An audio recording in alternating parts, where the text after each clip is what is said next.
Praise lord. హల్లెలూయా.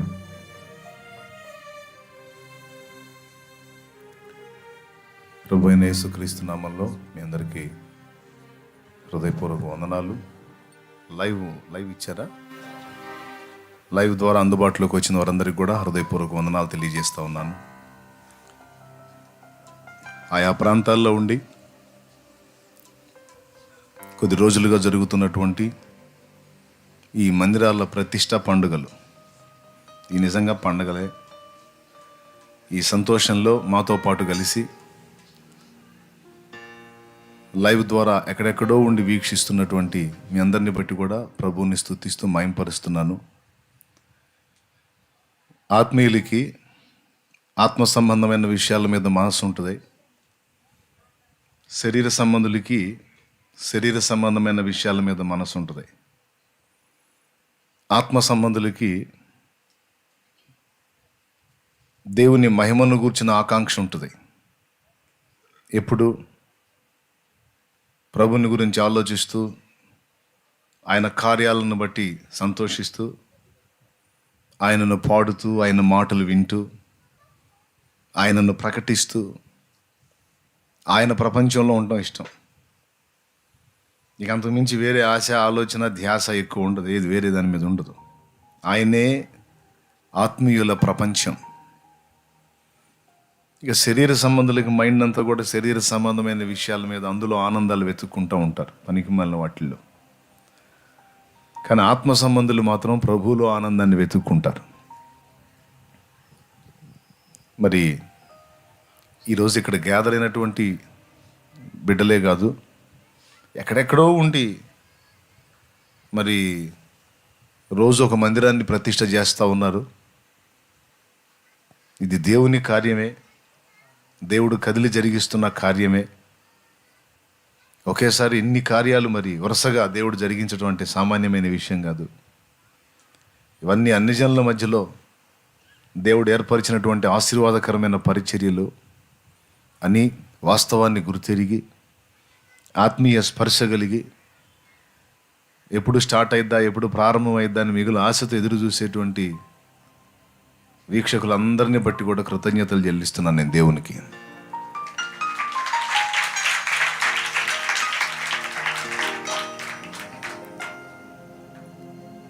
ఎందుకంటే వాళ్ళ హృదయం అంతగా దేవుని కార్యాల కొరకు ఆశగా ఎదురు చూస్తూ ఉంటుంది. ఈరోజు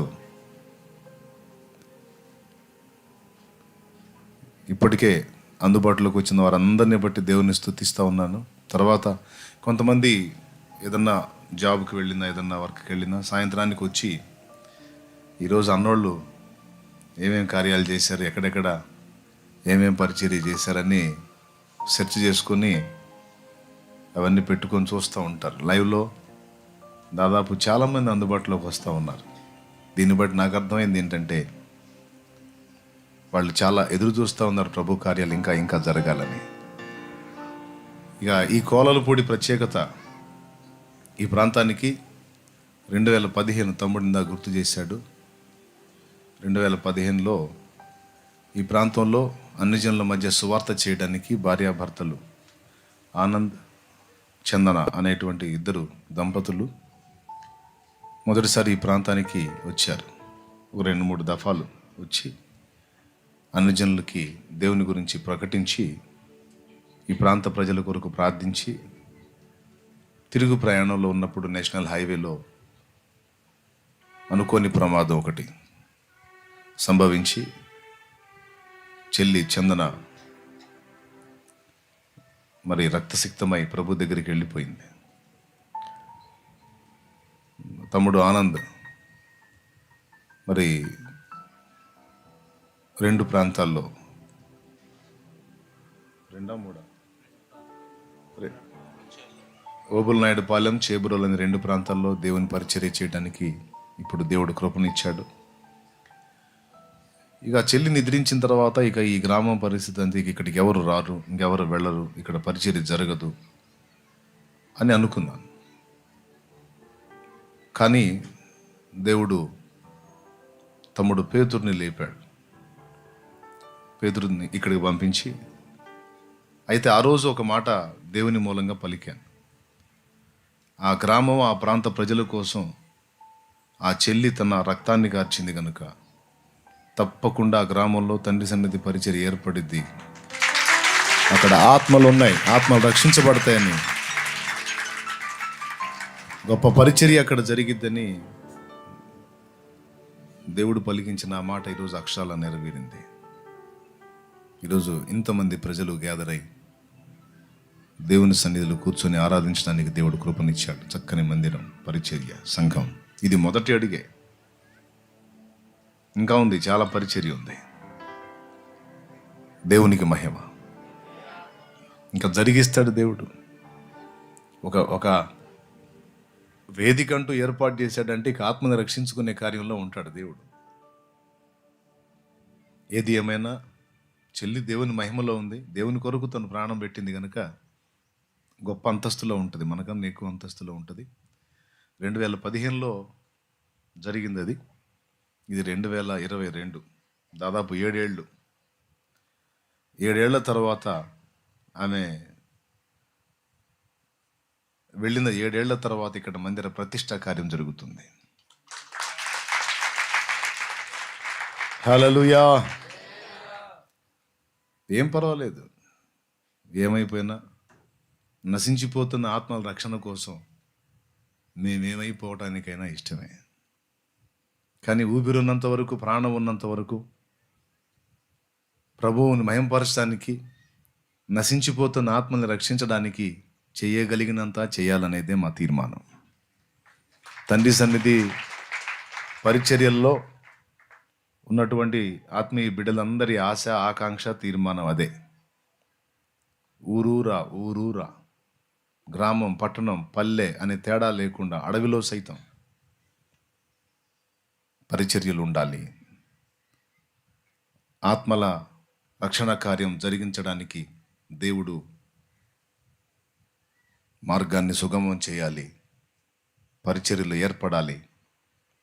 సత్య సంబంధమైన, యథార్థమైన, మంచి సాక్ష్యం కలిగినటువంటి నాయకులు లేవాలి. ఆ దిశగానే అడుగులు వేస్తున్నాం. దేవుని దయ వల్ల చాలా వరకు దేవుడు సేవకులను లేపుతా ఉన్నాడు. క్రొత్త స్థలాల్లో పరిచర్యలు జరుగుతూ ఉన్నాయి. ఇంకా చాలా చూస్తారు. మీరు కూర్చున్న మీరు చూస్తారు, అందుబాటులోకి వచ్చిన లైవ్ వీక్షకులు కూడా చూస్తారు. అందరికీ ప్రత్యేక వందనాలు తెలియజేస్తా. ఇక సమయాన్ని పోనీయకుండా దేవుని వాక్యంలోకి వెళదాం. బైబిల్ గ్రంథంలో నుండి ఒక వచనాన్ని చూద్దాం. చూడండి, 27వ కీర్తన. బైబిల్ గ్రంథం ఉన్న వాళ్ళు తీయండి. 27వ కీర్తన,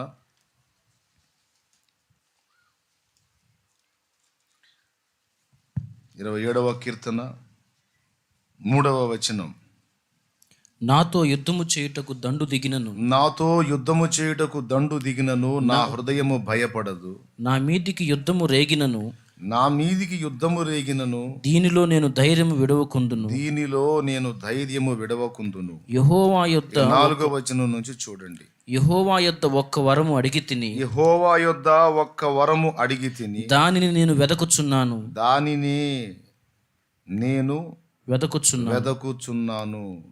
యెహోవా ప్రసన్నతను చూచుటకును, ఆయన ఆలయములో ధ్యానించుటకును నా జీవిత కాలమంతయు నేను యెహోవా మందిరములో నివసింపగోరుచున్నాను. దేవునికి స్తోత్రం కలుగును గాక.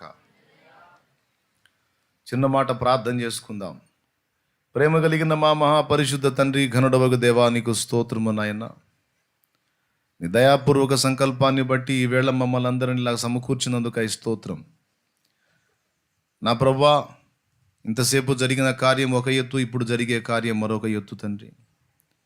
మా అందరినీ నాయన దర్శించు, మాతో మాట్లాడు. ఉపదేశాన్ని అడ్డగింపు చూసే సైతాను, దురాత్మ, అంధకార శక్తుల ప్రభావం యేసునామంలో బంధిస్తున్నాం. దేవా, మాతో మాట్లాడండి. నిదాసుడు, బలహీనుడు, అయోగ్యుడు, అపాత్రుడు, అనర్హుడు ప్రభువు నీ సిలువ రక్తము చేత బాగుగా కడిగి పరిశుద్ధపరిచి, నోటిని, హృదయాన్ని, సమస్తమును నాయన పరిశుద్ధపరిచి, పవిత్రపరిచి, తలంపులు కూడా నీ వశంలోకి తీసుకొని నీవే నీ బిడ్డలందరితో మాతో మాట్లాడి నీ నామానికి మహిమ తెచ్చుకోమని యేసుక్రీస్తు ఘననామములో ప్రార్థించి స్తుతించి వేడుచున్నాము తండ్రి. ఆమేన్. ప్రభునందు ప్రియులారా, చాలా జాగ్రత్తగా వినాలి. కొద్ది సంగతులు అందిస్తాను. వరుసగా మనకి ప్రేయర్స్ ఉన్నాయి.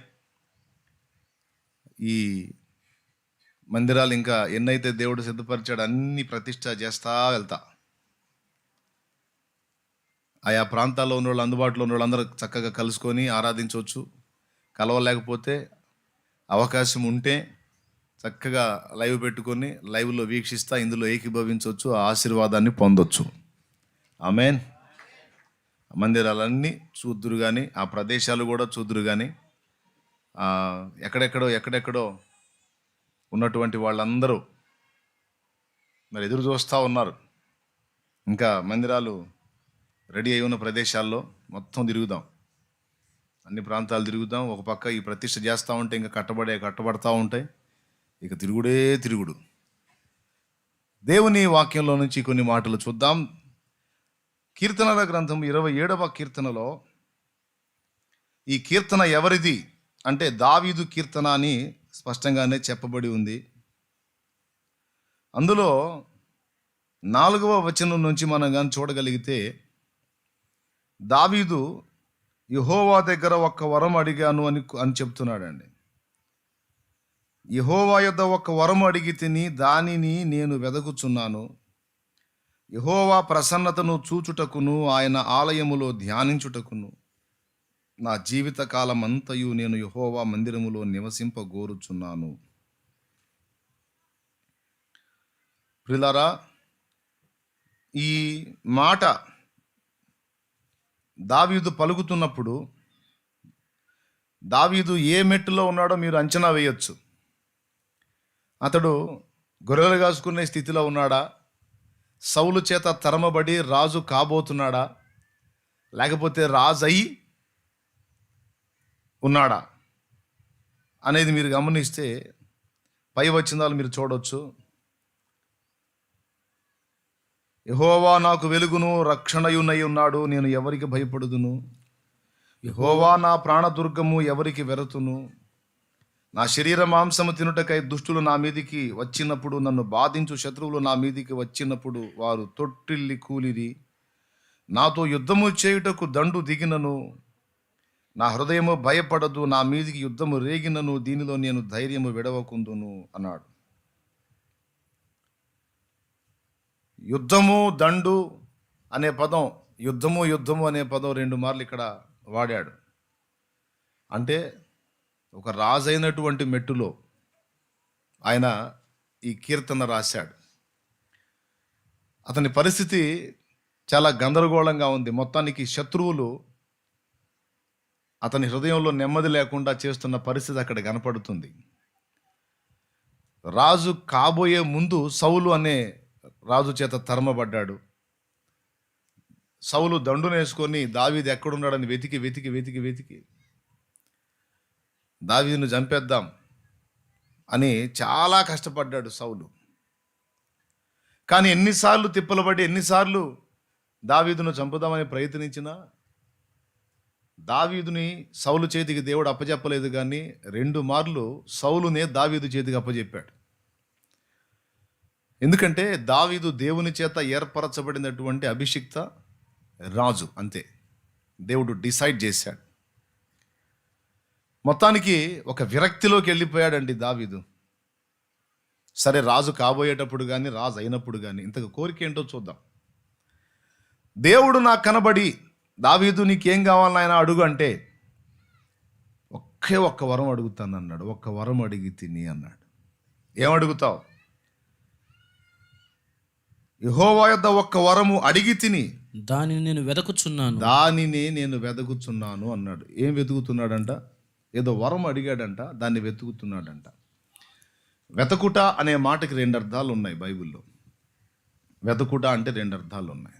ఒకటి, వస్తువు పోయినప్పుడు దాన్ని కనుగొనడానికి వెతికే దాన్ని వెతకుట అంటారు. రెండవది, కోరుట అనే దాన్ని కూడా వెతకుట అనే అంటారు. అర్థమైందా? కోరుట. ఉదాహరణకి మోషేకి చెప్పాడు, ఇశ్రాయేలు సర్వ సమాజం మధ్య నేను నివసించును, నా కొరకు ప్రత్యక్ష గుడారము పాళెం వెలపట వెయ్యి, నా సన్నిధి ఇక్కడికి దిగి వచ్చిందంటే వీళ్ళలో ఎవడన్నా తేడా ఉంటే కాల్ చేస్తాను, పోతారు అందరూ. ఎందుకు వచ్చిన గొడవ? నేను వారి మధ్యకి దిగి వచ్చి వాళ్ళలో ఉన్న పాపమును బట్టి వారిని కాల్చివేయకుంటున్నట్లు నేను వారి మధ్యకి రాను, ఎందుకంటే వీరు లోబడందోలని ప్రజలు. గనుక పాళెం అంటే ఇశ్రాయేలు సర్వ సమాజం యొక్క పాళెం వెలుపట ప్రత్యక్ష గుడారాన్ని నిర్మించు. యెహోవాను వెతకగోరిన వాడు అక్కడ కలుసుకుంటాడు నన్ను అని చెప్పాడు. చూడండి ఒకసారి నిర్గమాకాండం, బైబిల్ గ్రంథం ఉన్న వాళ్ళు తీయండి. ఏమన్నాడు? యెహోవాను వెతకగోరినవాడు. నిర్గమాకాండం 33వ అధ్యాయము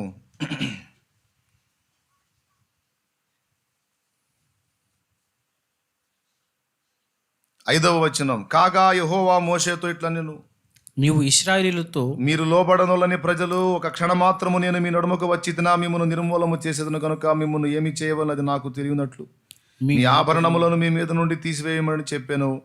కాబట్టి ఇశ్రాయేలీయులు హోరేబు కొండ ఎదుట తమ ఆభరణములను తీసివేసి అంతటా మోషే గుడారమును తీసి పాళెము వెలుపలికి వెళ్ళి పాళెమునకు దూరముగా దాన్ని వేసి దానికి ప్రత్యక్షపు గుడారమును పేరు పెట్టెను. అక్కడ నుంచి చదువు. యెహోవాను వెదకిన ప్రతి వాడును పాలెమునకు వెలుపలనున్న ఆ ప్రత్యక్షపు గుడారమునకు వెళ్ళొచ్చు వచ్చెను. అది లెక్క. యెహోవాను వెదకిన ప్రతివాడును పాలెమునకు వెలుపల ఉన్న ప్రత్యక్షపు గుడారమునకు వెళ్ళుచూ వచ్చెను. దేవుని సన్నిధి ఒకప్పుడు వారి మధ్య ఉంది, కానీ వారి అవిధేయ క్రియలను బట్టి ఆయన అన్నాడు, నా కోపం రగులుకుంటుంది, వీళ్ళు పోతారు మొత్తం, కాబట్టి నేను వారి మధ్యకి దిగి వచ్చి ఒక దెబ్బతో నిర్మూలన చేస్తాను. కనుక నేను దిగి వచ్చేటువంటి గుడారం ఏదైతే ఉందో ఆ గుడారాన్ని పాళెం వెలపట వెయ్యి. ఎవడైనా నన్ను ప్రేమించి నన్ను కలుసుకోవాలనుకున్నవాడు అక్కడికి వస్తాడు అని దేవుడు తన కొరకు ఒక ప్రత్యేక ప్రదేశాన్ని ప్రత్యేకించమని దేవుడు కోరుకున్నాడు. ఈ మందిరం కూడా అలాంటిదే. దేవుని కలుసుకోగోరి ఎవరైనా ఆశ కలిగి ఉన్నట్లయితే, వెతకుట అంటే రెండో అర్థం ఏం చెప్పాను? కలుసుకోవటం. మొదటి అర్థం ఏం చెప్పాను? వస్తువు పోయినప్పుడు వెతుక్కొని కనుగొనటానికి వెతికేదాన్ని వెతకుట అంటారు. వెతకుట అంటే రెండో అర్థం ఏంటి? కోరుకొనుట.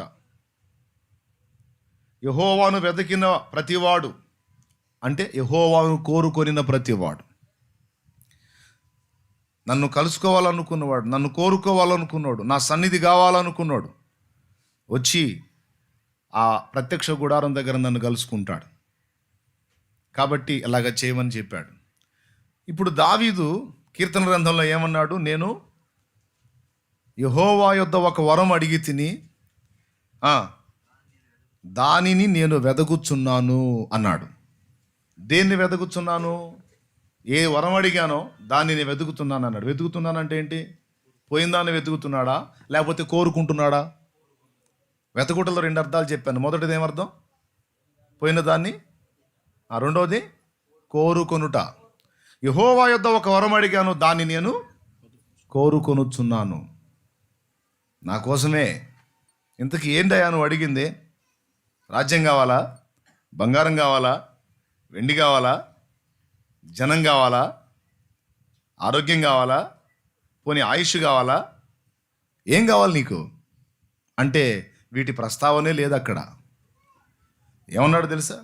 యెహోవా ప్రసన్నతను చూచుటకును, ఆయన ప్రసన్నత చూడాలి, ఆయన ఆలయములో ధ్యానించుటకును. ఇప్పుడు ప్రసన్నత, రౌద్రం వ్యతిరేక పదాలండి.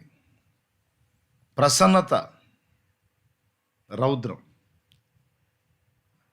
రౌద్రం కోపంగా ఉన్నాడు, ప్రసన్నం ప్రశాంతంగా ఉన్నాడు, ప్రసన్నుడయ్యాడు. దేవుడు రెండు కోణాల్లో కనపడతాడండి. భక్తిహీనులు దేవుని రౌద్రాన్ని చూస్తారు. దయగల వారిపై దయ చూపించును, కఠినుల ఎడల వికటము చూపును. గర్విష్ఠుల యొక్క కఠినుల ఎడల వికటము చూపును అంటే మనుషుడు కఠినుడైతే దేవుడు కూడా వాడి ఎడల వికటంగా ఉంటాడంట. మనుషుడు విధేయుడై వినమ్రుడైతే దేవుడు ప్రసన్నుడు అవుతాడు. దేవునికి స్తోత్రం. మనుషుడు వినమ్రుడై విధేయుడైతే దేవుడు ప్రసన్నుడు అవుతాడు. మనుషుడు ఓవర్ యాక్షన్ చేశాడు అనుకో, కాఠిన్యం ప్రదర్శించాడు అనుకో, వికటాన్ని చూస్తాడు అన్నమాట. దేవునికి మహిమ. నేను ఏం వెతుకుతున్నానంటే ఆయన ప్రసన్నత చూడాలి. ఆయన నన్ను ప్రసన్నుడై ప్రశాంతమైన వదనంతో నన్ను సంధించాలి. ఆయన ముఖార విందును చూడాలి, ఆయన ప్రసన్నతను చూడాలి. నా కోరిక ఇదన్నాడు. రాజ్యం అడగలేదు, సంపదలు అడగలేదు, ఇహ సంబంధమైన భోగాలు అడగలేదు, ఆరోగ్యం ఆయుష్ గట్ర ఏది అడగలేదు, లేకపోతే ఒక డజన్ పిల్లలను అడగలేదు, అప్పులు తీర్చమని అడగలేదు, లేదా అనేక మందికి అప్పులు ఇచ్చేటట్టు బాగా సౌండ్ నాకు డబ్బులు ఈయన అని కూడా అడగలేదు. ఒకటే, ఆయన ప్రసన్నత నేను చూడాలి. రెండవది, ఆయన ఆలయములో ధ్యానించుటకును నా జీవిత కాలమంతయు నేను యెహోవా మందిరములో నివసింపగోరుచున్నాను అన్నాడు. బాబా ఏమేమి కోరుతున్నాడు? ఏమేమి వెతుకుతున్నాడు? ఏం కోరుతున్నాడు? ఒకటి, దేవుణ్ణి చూడాలి. ఎలా చూడాలి? రౌద్రంతో కాదు. రౌద్రంతో చూస్తే చచ్చిపోతాను నేను. నా ఎడల ప్రసన్నుడై ఉండాలి. నా ఎడల కోప్పడే స్థితిలో నేను తట్టుకోలేను. ఏం దావీదు అన్ని స్థితిలో నన్ను చూశాడంటే అవుట్ నేను. నాయనా దావీదు రా నాయన, ముఖం ప్రసన్నంగా ఉంది, పోదాం. ముఖం రౌద్రంగా ఉంది. నేను కూడా ఒక్కోసారి రౌద్రంగా ఉంటాను, కోపంగా ఉన్నప్పుడు ఎవరు దగ్గరికి రారు. ఈరోజు తేడాగా ఉన్నాడు, ఎందుకు వచ్చిన కూడా అందరూ సర్దుకొని సైలెంట్గా ఉంటాను. నేను ప్రశాంతంగా నవ్వుతా, ప్రసన్నంగా మాట్లాడుతున్నాను, అందరూ వచ్చి నా అనుకుంటా పలకరిస్తూ ఉంటా.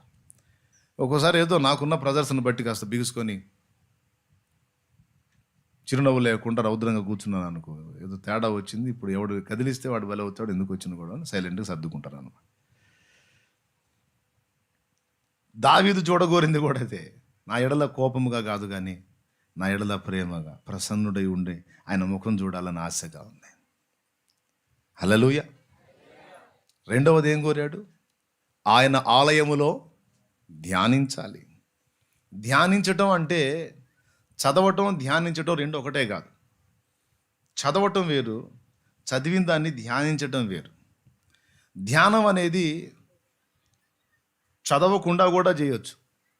ధ్యానం అనేది మరొక అర్థంలో చెప్పుకోవాలంటే జ్ఞాపకం చేసుకోవటం, మననం చేసుకోవటం, వల్లె వేసుకోవటం అనే అర్థాలు కూడా వస్తాయి.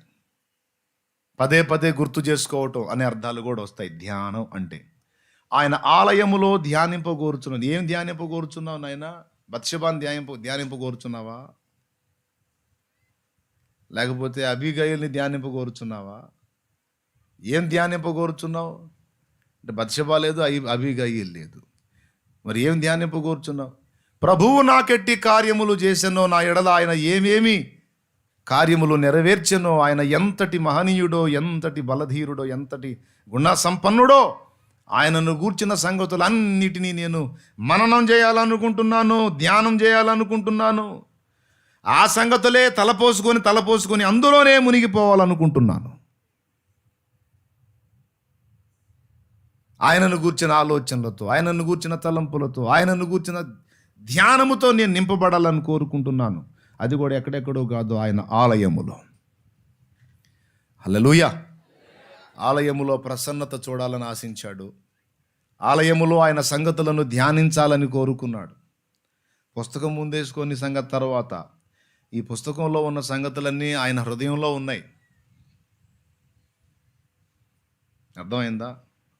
ఇప్పుడంటే దావీదు కాలంలో ధర్మశాస్త్ర గ్రంథం వచ్చింది, మన కాలంలో బైబిల్ గ్రంథం వచ్చింది కనుక ముందు పెట్టుకొని ధ్యానించాం. అబ్రహాం ఇస్సాకుల కాలంలో ఏం గ్రంథం ఉంది చెప్పండి ఒకసారి. అబ్రహాం ఇస్సాకుల కాలంలో గ్రంథం రాసినోడు ఎవరు అసలు?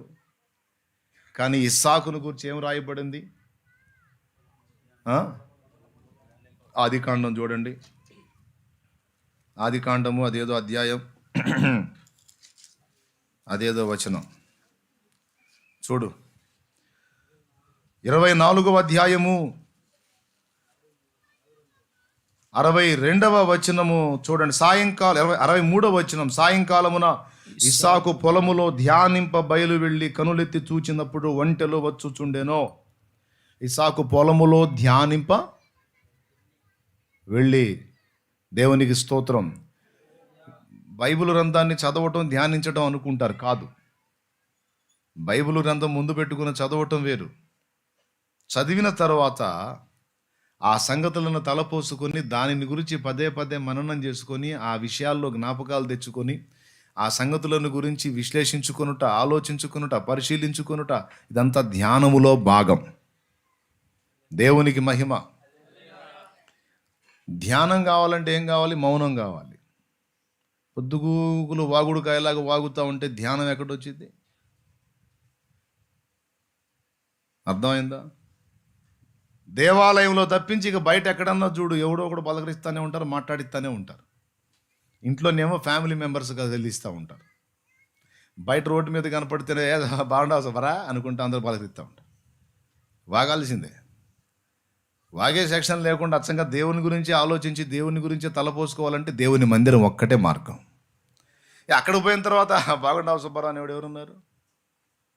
మనం మౌనంగా కూర్చొని కళ్ళు మూసుకుంటాం, వచ్చినోడు కూడా మౌనంగా కూర్చొని కళ్ళు మూసుకుంటాడు, లేదా ప్రార్థన చేసుకుంటాడు. ఇక మనకు గొడవ ఉండదు, మనల్ని ఎవడు గల్లించాడు. కాకపోతే అప్పుడు ఇస్సాకు టైంలో మందిరాలు లేవు కనుక పొలంలో ఏకాంతంగా పోయి అక్కడ తన పితరుడైన అబ్రహాము ద్వారా తెలుసుకున్న దేవుని సంగతులను ధ్యానించుచూ ఉన్నాడు. ప్రతిరోజు పొలములోనికి వెళ్ళి అక్కడ కూర్చొని దేవుని సంగతులను తలపోసుకొని ఎందుకు ధ్యానించాలి? ఎందుకంటే ఆయన ఎడల భయభక్తులు నిలుపున్నట్లును, కృతజ్ఞత కలిగి బ్రతుకున్నట్లును, ఆయన ఉద్దేశాలు నెరవేర్చున్నట్లును. ఎందుకు ధ్యానించాలి?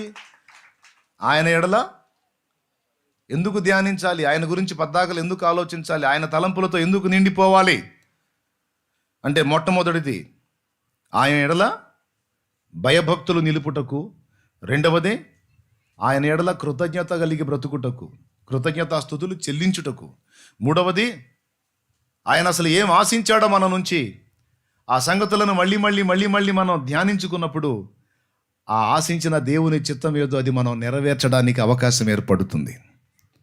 దేవునికి స్తోత్రం కలుగును గాక. అందుకు అడిగాడు, నేను ఆయన ముఖ ప్రసన్నత, ఆయన ప్రసన్నత చూడాలనుకుంటున్నాను అన్నాడు. రెండవది ఆయన ఆలయములో ధ్యానించాలనుకుంటున్నాను. మూడవది నాకు ఆయన అవకాశం ఇస్తే అసలు ఎటు పోకుండా మందిరంలోనే ఉండాలనుకుంటున్నాను అన్నాడు. దేవునికి మహిమ.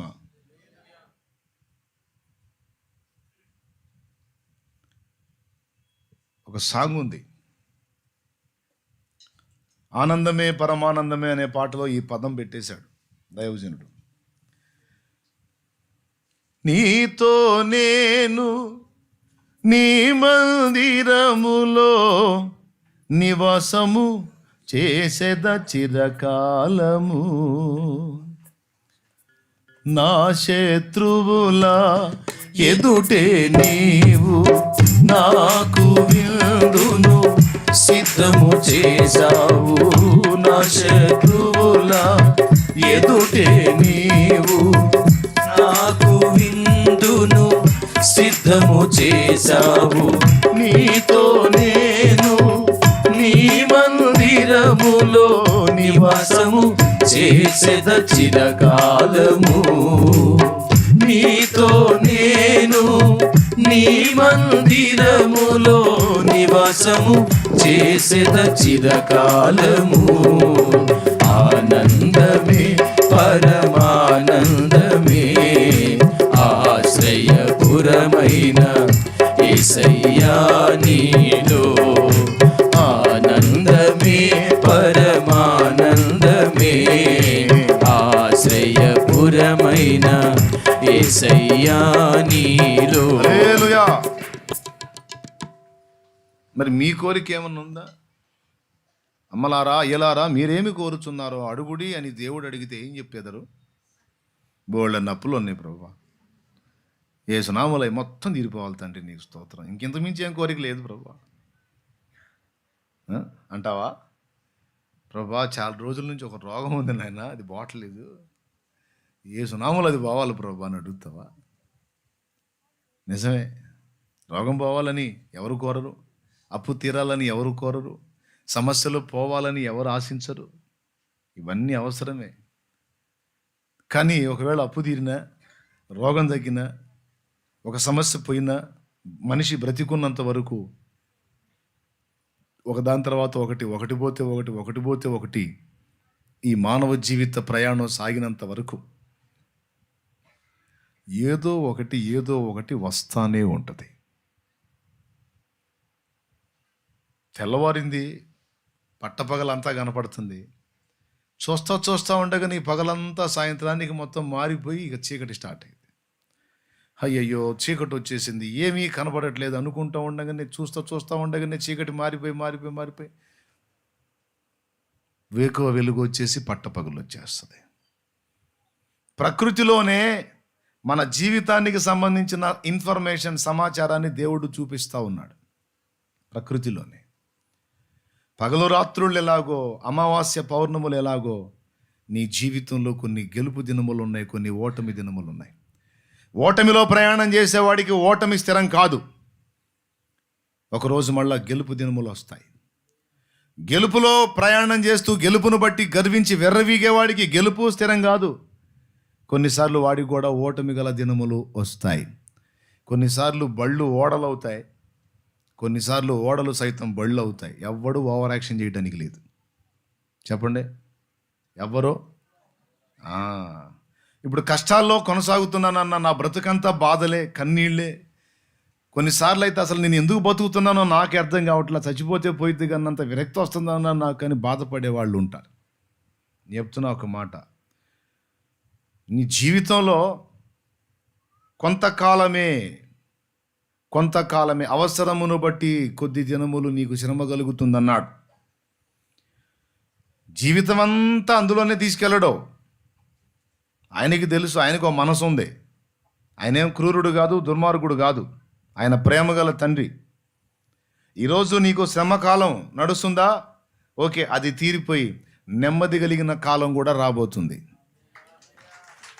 ఇప్పుడు అమావాస్య పర్మనెంట్గా ఉండదు కదా. అమావాస్య పర్మనెంట్గా ఉంటుందా? పౌర్ణమి వస్తుంది. ఇశ్రాయేలీల విషయంలో అయితే అసలు అమావాస్యనే పండగ దినం చేయమన్నాడు.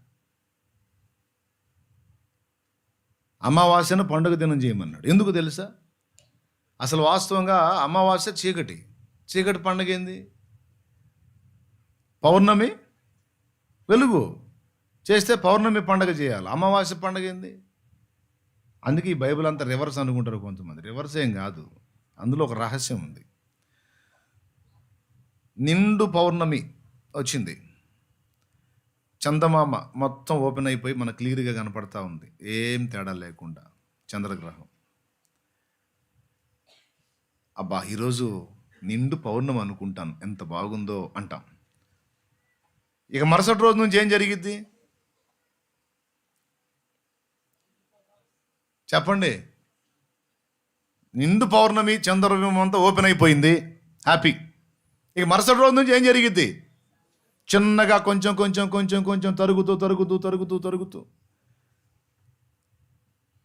ఎండింగ్లోకి వచ్చేసరికి ఒక చిన్న గీతలాగా అయిపోతుంది. అవునా? అంటే పౌర్ణమి తర్వాత వచ్చేది ఇక తరిగిపోవటమే. ఓకే, తరిగిపోయి చివరికి అసలు చంద్రబింబం కనపడకుండా నిండు అమావాస్య అయిపోయింది. అమావాస్య అయిపోయిన తర్వాత ఏం జరిగిద్ది? ఇక చంద్రబింబం మొత్తానికి చీకటి కమ్మేసింది అనుకుందాం. వేరే గ్రహం అడ్డొచ్చింది, మొత్తం కమ్మేసింది, చీకటి అయిపోయింది, ఇక చంద్రబింబం అస్సలు కనపట్టలేదు మనకు అనుకుందాం. ఇక మరుసటి రోజు నుంచి ఏం జరిగిద్ది? కొంచెంగా మొత్తం ఓపెన్ అయిపోద్ది. అవునా? రైట్. పౌర్ణమి చంద్రబింబానికి ఏమో మొత్తం ఓపెన్ అయిపోయిన తర్వాత క్రమక్రమంగా మళ్ళీ ప్యాక్ అవుతూ వస్తుంది, ముయ్యబడతా వస్తుంది. కానీ అమావాస్య పరిస్థితి ఏంటంటే, అమావాస్యలో మొత్తం కంప్లీట్గా క్లోజ్ అయిపోయిన చంద్రబింబం అమావాస్య తర్వాత క్రమక్రమంగా ఓపెన్ అయిద్ది. ఒకనాటి పౌర్ణమి దగ్గరికి వచ్చి మొత్తం ఓపెన్ అయిపోయింది. కాబట్టి నిండు అమావాస్యలో బతుకుతున్నావా? అట్లయితే కొమ్మెత్తి జయధ్వని చేయి. ఇక రాబోతున్న రోజులన్నీ నీకు వెలుగుమయమైన రోజులు రాబోతున్నాయి. చీకటి తొలగే, నీతి సూర్యుడు నాలో ఉదయించే. చీకటి తొలగే, నీతి సూర్యుడు నాలో ఉదయించే. నీ సాక్షినై వెలుగుమయమై తేజరిల్లెదను. నీ ఉన్నంత వరకు నీ సాక్షిగా వెలుగుమయమై తేజరిల్లెదను.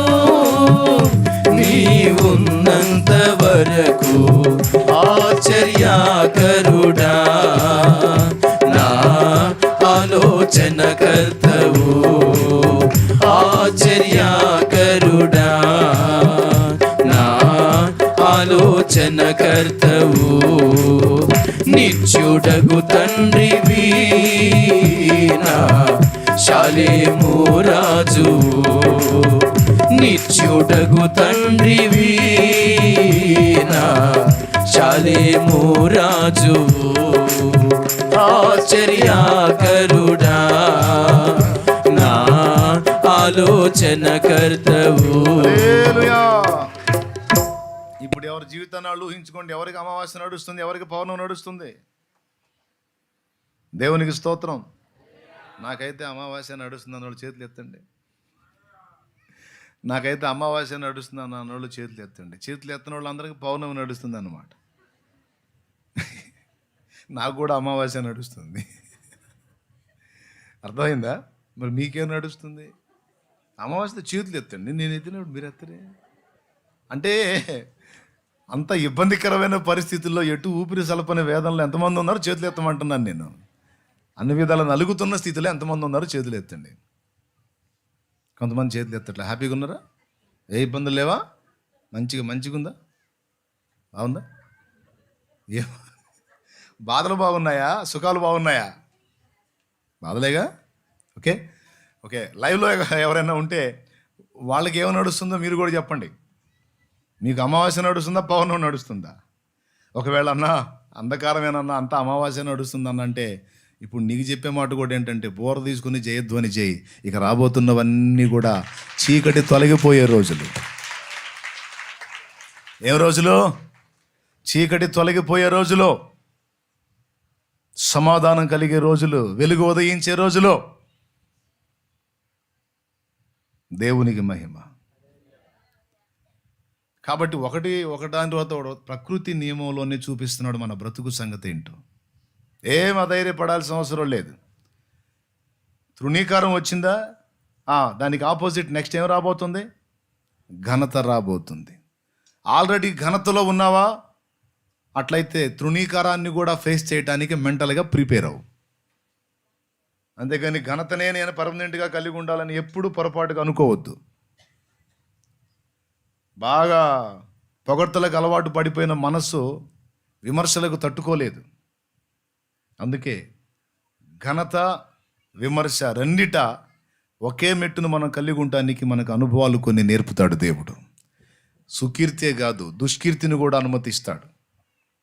పౌలన్న అన్నాడు, ఘనతల వలనను సుకీర్తి దుష్కీర్తుల వలనను మేము అన్ని కూడా ఫేస్ చేశాం. కాబట్టి బాగా నెమ్మది గల స్థితిలో ఉన్నవాడు గర్వహృదయుడే ఉండకూడదు. అలాగే శ్రమలో ఉన్నవాడు కృంగిపోయి విరక్తిలోకి వెళ్ళిపోకూడదు. సంపన్నుడుగా ఉన్నవాడు, నెమ్మదిగా ఉన్నవాడు, కొంతమందిని చూస్తాను నేను, వాళ్ళకి ఆర్థిక పరిస్థితులు, కొన్ని ప్రతికూల పరిస్థితులు, ఇబ్బందులు ఉన్నప్పుడు ఎంత దీనంగా ఉంటారో, ఎంత సాత్వికంగా ఉంటారో. కొద్దిగా వాళ్ళ పరిస్థితుల్లో మారిపోయి కొంచెం నెమ్మదిగల దినములు రాగానే ఆటోమేటిక్గా తెలియకుండానే గర్వం ఎంటర్ అయిపోతుంది. గర్వం ఎంటర్ అయిపోయి ఎంతో దారుణంగా ప్రవర్తించటం అనేది కొంతమందిని మనం గమనిస్తూ ఉంటాం. అది నాలో నీలో కూడా ఆ దరిద్రం రావచ్చు, రాదని చెప్పలేం. ఎందుకంటే మనమేమి స్వయంభూలం కాదు, మనం కూడా అదే శరీరాన్ని కలిగి ఉన్నాం కనుక. శ్రమలో ఉన్నప్పుడు దీనుడుగా ఉన్న మనిషి శ్రమ తీరి కాస్త నెమ్మది కలిగి కాస్త స్థితి కలిగిన స్థితిలోకి వచ్చినప్పుడు ఆటోమేటిక్గా వాడికి తెలియకుండానే గర్వం వాళ్ళలోకి ఎంటర్ అయిపోయి కాస్త ధీమా, కాస్త లెక్కలేనితనం, దీనులను చూసి తిరస్కరించే బుద్ధి. అదే లోకంలో ఒక జోక్ చెప్తారు కదా, చింతపండు అమ్మకి సిరొస్తే చింతకాయలు చూసి ఏంటి వంకర టింకర ఉన్నాయి, అసలు ఈ కాయలు ఏంటి అన్నాను. ఎందుకు చెప్పారు పెద్దోళ్ళు అంటే అట్లా అవుతుంది మనస్సు. చింతపండు అమ్ముతుంది, ఏదో రాజుగారికి నచ్చింది, చూశాడు కాస్త చక్కదనంగా ఉంది, ఏం వ్యాపారం చేస్తుంది అనేది వాకప్ చేయలే. మనిషి శుద్ధంగా ఉంది, ఆ క్షణాన్ని రాజుగారికి అంటపడింది, నచ్చేసింది. ఆమెతో మాట్లాడండి, ఆమె చేసుకుంటాను రాణిగా అన్నాడు. అయిపోయాయి. ఎగ్దం రాజుగారికి భార్య అయిపోయింది. భార్య అయిపోయిన తర్వాత ఒక రోజు రథం మీద భార్యాభర్త ఇద్దరు వెళ్తూ ఉన్నారు. చింత చెట్లలో గుండా వెళ్తూ ఉన్నారు రథం. చింత చెట్లకి చింతకాయలు ఉన్నాయి. అవేమమ్మింది, రాజుగారికి వెళ్ళి చూసి, మహారాజా అసలు ఈ చెట్లకున్న ఫలములు ఏంటి విచిత్రంగా ఉన్నాయి, ఈ చెట్లకున్నటువంటి ఈ కాయలు ఏమిటి, ఎన్నో రకాలుగా పండ్లు చూశాను, రౌండ్గా ఉంటాయి, పొడవుగా ఉంటాయి, అసలు ఈ కాయలు ఏంది స్టెప్పులుగా వంకలుగా ఉన్నాయి అందట. అప్పుడు రాజు ఆమె గతం ఏం చేసిందో తెలిస్తే ఏమంటాడు, ఎట్ట చూస్తాడండి. అలాంటి దాని మీద ఇలాంటి సామెతలు పుడతాయి అన్నమాట. అంటే కాస్త స్థితిగతులు మార్పు చెందగానే, కాస్త ఒక స్థాయికి వెళ్ళిపోగానే ఎదుటి వాళ్ళని గాయపరిచే మాటలు మాట్లాడటం, హృదయాలు నొప్పించే మాటలు మాట్లాడటం, వాళ్ళ కలిగినటువంటి సొగబును చూసుకొని గర్వంగా ప్రవర్తించటం, మూర్ఖంగా వ్యవహరించటం, దీనత్వాన్ని కోల్పోవటం, ఈ లక్షణాలు మనలోకి రాకుండా వాటిని ఎదిరించాలి. ఎంతమందికి అర్థమవుతుంది? కొంతమంది ఆ దీనత్వాన్ని మెయింటైన్ చేస్తారు. ఎక్కడి నుంచి వచ్చారో, ఏ స్థాయి నుంచి వచ్చారో వాళ్ళు గుర్తుపెట్టుకుంటారు. ఎందుకో తెలుసా? ఇస్సాకు పొలములో ధ్యానింప వెళ్ళాడు చూడు. ఏ స్థితి నుంచి దేవుడు వారిని పట్టుకున్నాడో, ఎలా నడిపించాడో ఆ సంగతులన్నీ గుర్తు చేసుకునడం ద్వారా ఎప్పుడు దీన మనసు కలిగి ఉంటాం. నేను కూడా అందుకే గతంలోకి వెళ్ళి వస్తూ ఉంటా ఎప్పుడు. ఎందుకో తెలుసా? ఆ గత స్థితిని మర్చిపోయిన నాడు ఇక నాకన్నా గర్విష్టి ఇంకొకడు ఉండడు. ఒకవేళ దేవుడు నాకు నెమ్మది గల దినములు ఇచ్చినట్లయితే ఆ నెమ్మది గల దినములలో గతాన్ని మర్చిపోయే ప్రమాదం ఉంది. మర్చిపోయిన నాడు మహా గర్విగా తయారయ్యే అవకాశం ఉంది. అందుకని ఎన్నడూ కూడా గర్వహృదయలము కాకుండాన్నట్లు, గతాన్ని మరవకుండాన్నట్లు జాగ్రత్త పడాలి.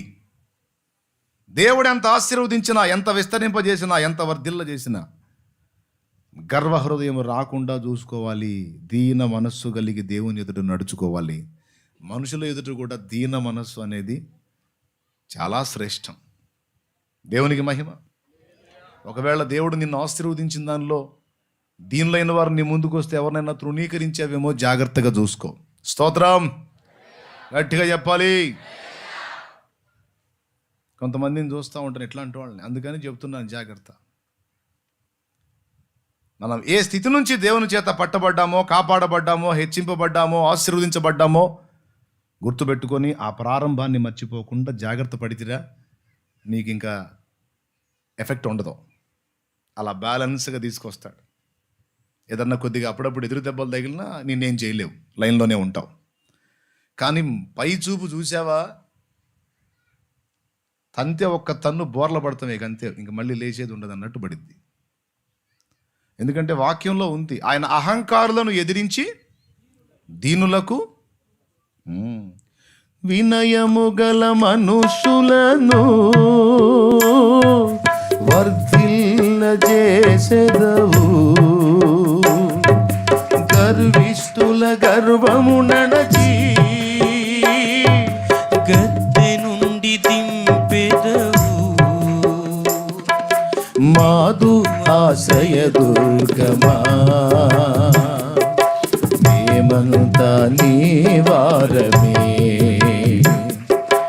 మా శైలము మా కేడమా,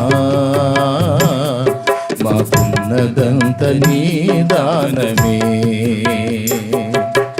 ఎంతటి వాడను నేను యేసయ్యా, కొంతైనా యోగ్యుడను కానయ్యా. ఎంతటి వాడను నేను యేసయ్యా, కొంతైన యోగ్యుడను కానయ్యా. ఇంతగా నన్ను హెచ్చించుటకు, ఈ స్థితిలో నన్ను చుటకు, ఇంతగా నన్ను హెచ్చించుటకు, ఈ స్థితిలో నన్ను చుటకు. ఎంతటి వాడను నేను యేసయ్యా, కొంతైనా యోగ్యుడను కానయ్యా. దేవునికి మహిమ. విశ్వాసికి సేవకునికి మధ్య ఈ సమస్య వచ్చింది, భార్య భర్తలకు మధ్య ఈ సమస్య వచ్చింది, తల్లిదండ్రులకి పిల్లలకి మధ్య ఈ గర్వపు సమస్య వచ్చింది, ఈ అహం సమస్య వచ్చింది. సేవకుడు మధ్య కూడా ఈ అహం సమస్య వచ్చింది, వస్తుంది. సమాజంలో మనిషికి మధ్య కూడా ఈ అహం సమస్య వచ్చింది. ఫ్యామిలీస్లో వస్తుంది, సమాజంలో వస్తుంది, సంఘాల్లో కూడా వస్తుంది. భార్య ప్రారంభంలో భర్తకి అన్ని విధాలా లోబడిద్ది. కొద్ది కాలం గడిచిన తర్వాత లోబడిద్దా, ఆటోమేటిక్గా ఎదిరించటం మొదలుపెట్టిద్ది, తిరగబడటం మొదలుపెట్టిద్ది, ప్రశ్నించటం మొదలుపెట్టిద్ది, ఆర్గ్యూ చేయటం మొదలుపెట్టిద్ది, విమర్శించటం మొదలుపెట్టిద్ది, ద్వేషించటం మొదలుపెట్టిద్ది, తిరస్కరించటం మొదలుపెట్టిద్ది. ఎందుకు? స్టార్టింగ్లో ఉన్న దీన మనసు విరిగిపోయి చిన్నగా అహం గర్వం ప్రవేశించింది. ప్రభుకు ఒకసారి స్తోత్రం చెప్తారా? గట్టిగా చెప్తారా? ఈరోజు తిరస్కారంగా మాట్లాడే భార్య, తిరుగుబాటు చేసే భార్య, లెక్క లేకుండా వ్యవహరించే భార్య, గర్వంతో మసలే భార్య స్టార్టింగ్లో ఎలా ఉంది? దీనురాలై, దీన మనస్కురాలై, సాత్వికురాలై, మృదు స్వభావి అయి ఉంది. ఏ భార్య వివాహం చేసుకున్న తొలి దినాల్లో భర్త వెంటనే అర్థం కాడు గనుక టెంపరు భార్య సైతం సాత్వికురాల్లాగానే ఉంటుంది. ఎందుకు? వీడి అర్థం కాడు కాబట్టి. కొద్ది కాలం గడిచిన తర్వాత ఆటోమేటిక్ వీడు అర్థమవుతాడు కనుక ఏడుసాళ్లే వెధవా అన్నట్టుగా అయిపోయింది పరిస్థితి. స్టార్టింగ్లో చెప్పిన ప్రతిదీ విని వినమ్రతతో జాగ్రత్తగా మసలేటువంటి భార్య కొద్ది కాలం తర్వాత తిరుగుబాటు చేసి, తిరస్కరించి, ఇబ్బందికరమైన పరిస్థితులు కల్పించే పరిస్థితి లేదా? ఉందా లేదా? రైట్. కనీసం పెద్ద చిన్న తారతమ్యాన్ని కూడా లక్ష్య పెట్టకుండా తిరుగుబాటు చేసే భార్యలు ఉన్నారు. భర్తని అరే ఒరే అని పలకరించే భార్యలు ఉన్నారు. ఒక మాట అన్నాడు లేదా ఒక దెబ్బ కొట్టాడు అనుకో, సహించరు. స్టార్టింగ్లోనేమో తట్టుకోగలుగుతారు. ఈ రాను రివర్స్ అయిపోయి, ఎందుకురా నన్ను ఎందుకు కొట్టావరా చెప్పురా, అరే అంటావేంటి, అరే కాదురా 100 సార్లు అంట, ఏం చేస్తావరా చెప్పురా, ఎప్పురా ఎందుకు కొట్టావరా నన్ను రే అంటారు. దేవునికి స్తోత్రం. అలా స్టార్టింగ్ పెళ్ళైన కొత్తలు అన్నారా, ఒక దెబ్బ కొట్టినా, ఎందుకు కొట్టారండి, తప్పు చేశానా చెప్పండి దిద్దుకుంటాను. అరే రాను దిద్దుకుంటాను అన్నది పోయి ఎందుకు కొట్టేవారు అన్న పరిస్థితి వచ్చిందరా. అహం ప్రవేశించింది. ఇక పెద్ద చిన్న తారతమ్యం కూడా పోయింది. ఆయన నాకంటే పెద్దవాడు, నా భారమంతా మోస్తున్నవాడు, నా బాధ్యత వహిస్తున్నవాడు. ఒక మాటన్నా ఒక దెబ్బ కొట్టినా పడటానికి నాకు తప్పేమి కాదు, నా కిరీటం ఏం కింద పడదు అన్నా నా భర్తే కదా. నన్ను మోసేవాడు ఆయనే, నన్ను పోషించేవాడు ఆయనే, నన్ను భరించేవాడు ఆయనే, కోపం వచ్చినప్పుడు విసుక్కున్న ఆయనే. బిర్యానీ పెడితే తింటారు, టూర్లు తీసుకెళ్తే తిరుగుతారు, షాపింగ్కి తీసుకెళ్తే అన్నీ పొందుతారు. ఏదన్నా ఒక మాట అంటే ఎందుకనాలి, నన్ను ఎందుకనాలి, మరి బిర్యానీ ఎందుకు పెట్టాలి, నేను ఎందుకు తిన్నాను అనవే. మటన్ బిర్యానీ లేదా, ఎప్పుడు చికెనేనా, ఫ్రాన్స్ బిర్యానీ కావాలి. అడిగాడి నాకెందుకు, నన్ను ఎందుకు అనాలి, నాకెందుకు పెట్ట అంటావా. షాపింగ్ నన్ను ఎందుకు తీసుకెళ్ళాలి ఎప్పుడు అన్నావా? ఎగిరి గంతేసిపోయావు. గోల్డ్ తీసుకొచ్చినప్పుడు నాకెందుకు తెచ్చావు గోల్డ్ అన్నా ఇప్పుడు అన్నావా? ఆయన ఏదో ఇంత బేరం చేస్తే ఇంకొంచెం పెద్దది.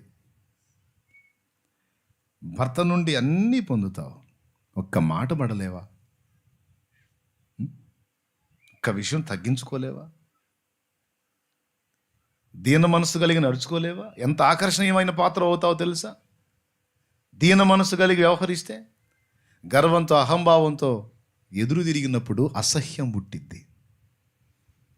తెలుసా మీకు? కొంతమంది నా దగ్గరికి వస్తారు, సీదేస్తా ఉంటారు చండాలంగా. ఏందమ్మా నీ షాప్ ఏందంటే చెప్తాను. ఏందమ్మా నా కొంప నిలువున ముంచాడన్నయ్య, ఏం జరిగిందమ్మా? అది ఎవరితో సైతాన్ తయారైందన్నయ్య, దాంతో వాడు ఇష్టం వచ్చినట్టు తిరుగుతున్నాడు, వీడి సావకొచ్చాడు ఈ సావ. ఊరి ఎందుకు చావాలమ్మా? నాకు అన్యాయం చేశాడు అన్నయ్య, నాకు అన్యాయం చేశాడు అన్నయ్య. నీ తప్పే లేదు, నా తప్పే ఉందన్నయ్య, నేను ఏం తప్పు చేయలేదు. ఏం తప్పు ఎందుకు చేయదు? ఏదో సైతాన్ శోధన, ఏదో ఇసిగిచ్చి ఉంటుంది, ఏడిపించి ఉంటుంది, ఏదో మాట అని ఉంటుంది. ఒకసారిగా దాన్ని ఏకపరే. భార్య దీన మనస్కురాలై, సాత్వికురాలై, మృదు స్వభావి అయి, భర్తకు విధేయత కలిగి నడుచుకున్న భార్య కాస్తంత అందం విషయంలో తక్కువ ఉన్న గొప్ప ఆకర్షణీయంగా ఉంటుంది భర్తకి. వేరే వాళ్ళు నీతిమంతుడైతే, యథార్థవంతుడైతే, వాడు గడ్డి తినేవాడు కాకుండా సత్ప్రవర్తన కలిగిన వాడైతే ఎటు చూడడు. ఆ భార్య చాలు నాకు అనుకుంటాడు. ఉత్తమరాలు నా భార్య, గుణవతి, ఇంకేంది నాకు అనుకుంటాడు. ఈ సైతాన్ వ్యవహారం మొదలుపెట్టి మాటకు మాట ఎదిరించి, ప్రతిదానికి శోధించి, విసిగించి, పిచ్చి వ్యవహారాలు చేస్తే ప్రత్యామ్నాయ మార్గాన్ని వెతుక్కొని తిప్పలు పడ్డందున ఈరోజు భయంకరమైనటువంటి రీతిలో పాపం జరుగుతుంది. ఇందులో ఆడవాళ్ళ బుద్ధిహీనత లేదంటారా? మగవాడు దోషే, స్త్రీ దోషమేమి లేదంటారా? నా దగ్గరికి వచ్చి చెప్పటమే అసలు నాకేసేం లేదు, వాడే దుర్మార్గుడు అని చెబుతా. నేను ఒప్పుకోనుగా. వాడితో మాట్లాడినాక చెబుతా అంట. వాడి దగ్గరికి వస్తే ఏందన్నా మనిషి చెప్పేది, నరకం చూపిస్తున్నానా నాకు? అట్లా కనపడట్లేదే, చాలా సాత్వికంగా కనపడేది. నీకంతే కనపడేది అన్నా. అబ్బో గొప్ప గొప్ప నట్లున్నారన్నా. నీ దగ్గర ఒక యాక్షను, మా దగ్గర ఒక యాక్షను. నీ దగ్గర కనపడగానే ఎక్కడ లేని భక్తి కట్టలు తెంచుకొని దీనులుగా సాత్వికులుగా వస్తారా? ఇంటికాడ చూడన్నా, ఒకసారి రహస్యంగా పిలుస్తా, ఫోన్ చేస్తారా అన్నోళ్ళు ఉన్నారు. నన్ను అసలు విశ్వరూపం ఇంటికాడ చూపిస్తారా అన్న? అసలు భర్తలా చూసిద్దామరా అన్న.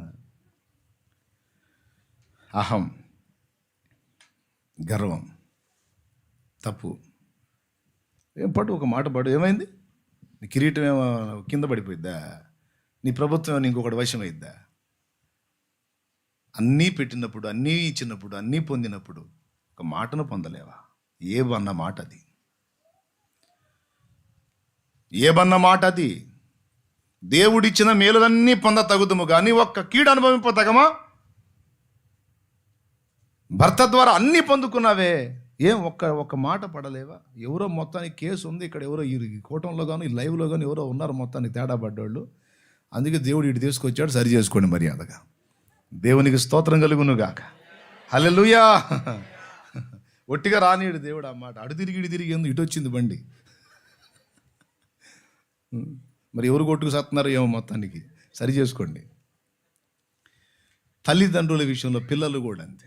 స్టార్టింగ్లో నాన్న చెప్పినవన్నీ వింటాడు, నాన్న చెప్పిన అమ్మ చెప్పినవన్నీ వింటారు. కాస్త పెద్దగానే మా తెలిసే కూసా, ఆపు సోది, ఆపు సుత్తి,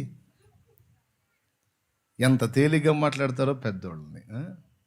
వాళ్ళు వీళ్ళని గన్నది వాళ్ళు, వీళ్ళకి పెట్టింది వాళ్ళు, వీళ్ళకి అన్నీ గడిగింది వాళ్ళు, ఎత్తుకొని తిరిగింది వాళ్ళు, ఇది అని అన్నీ నేర్పింది వాళ్ళు, ఆడికి జీవితాన్ని పరిచయం చేసింది వాళ్ళు, ఆడికి లోకాన్ని పరిచయం చేసింది వాళ్ళు. ఏదో కాస్త చదివేడిసావు అనుకో, ఆ చదువు కాస్త వాళ్ళకి తక్కువగా ఉందనుకో, అంత మాత్రాన్ని నీకు అన్నీ తెలిసినట్టుగా ఏదన్నా ఒక మంచి మాట చెప్పకపోతే వాళ్ళ మీద ఉరిమి పడనేలా, వాళ్ళని తేలిగ్గా మాట్లాడినేలా, వాళ్ళకి ఇవ్వాల్సిన గౌరవాన్ని తిరస్కరించనేలా తప్పు. అది గర్వమే. ఏంటది? గర్వమే. రానికూడదు. అందుకే చెప్తున్నాను,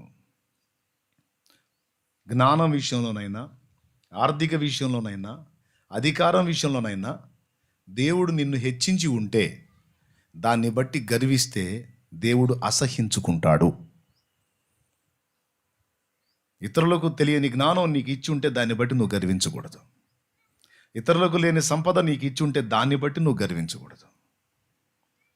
అది నీకు పౌర్ణమి అనుభవం. తర్వాత అమావాస్య రావచ్చు, బోర్ల పడతావు. అధికారం నీకు ఇతరుల కంటే ఎక్కువ అధికారం ఇచ్చి ఉంటే దాన్ని బట్టి గర్వించొద్దు. ఇతరుల కంటే ఎక్కువ వరం ఇచ్చి ఉంటే ఆ వరాన్ని బట్టి ఎక్కువ గర్వించొద్దు.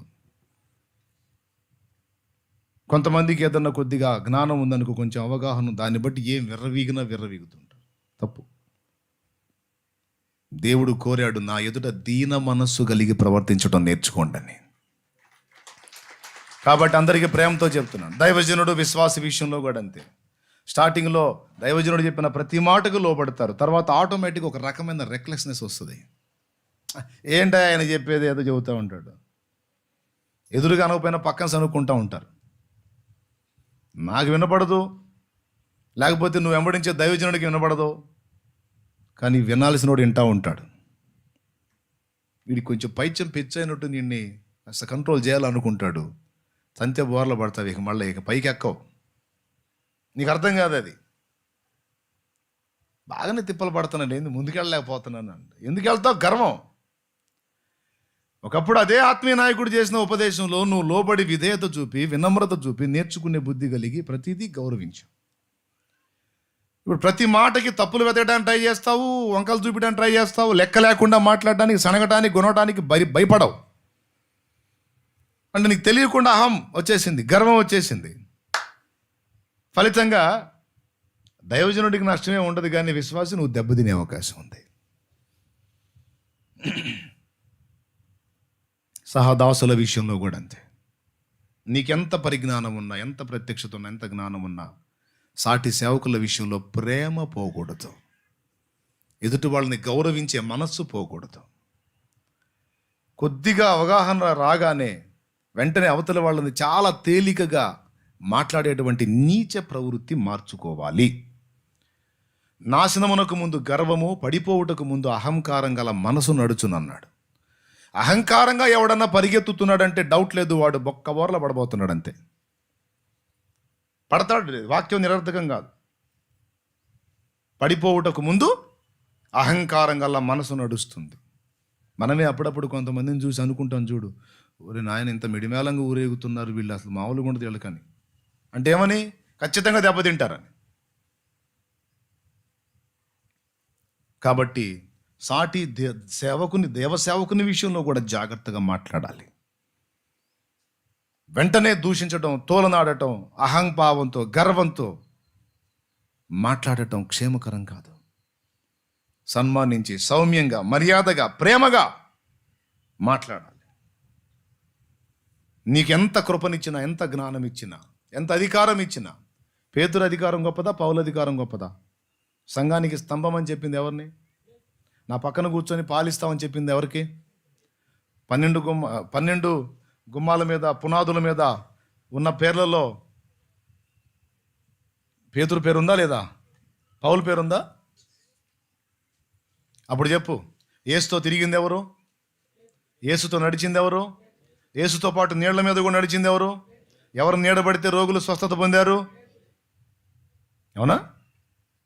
యేసు చేత పరలోకమందున నా తండ్రి నీకు బయలుపరిచాడని ప్రశంస పొందింది ఎవరు? ఏ కోణంలో చూసుకున్న నంబర్ 1 పేతురు. స్తంభముగా ఎంచబడింది ఎవరు? కానీ అంత గొప్ప పేతురు తనని నలుగురిలో అవమానంగా మాట్లాడినటువంటి పౌలు విషయంలో ఎలా సన్మానించాడో తెలుసా? మన సహోదరుడైన పౌలు కూడా తనకు దేవుడిచ్చిన ప్రత్యక్షతల కొలది కొన్ని సంగతులు మీకు రాశాడు. విద్యావిహీనులు, అస్థిరులైన వారు తమ స్వకీయ నాశనము కొరికే వాటిని అపార్థము చేయుదురు అన్నాడు. అంటే ఏంటో తెలుసా? తనని అవమానంగా మాట్లాడి తనని అవమానపరిచినటువంటి పౌలుని తిరిగి దూషించలేదు, కానీ దీనుడై పౌలు గురించి ఏం రాశాడో తెలుసా? మన సహోదరుడైన పౌలుకు దేవుడిచ్చిన ప్రత్యక్షత గొప్పది.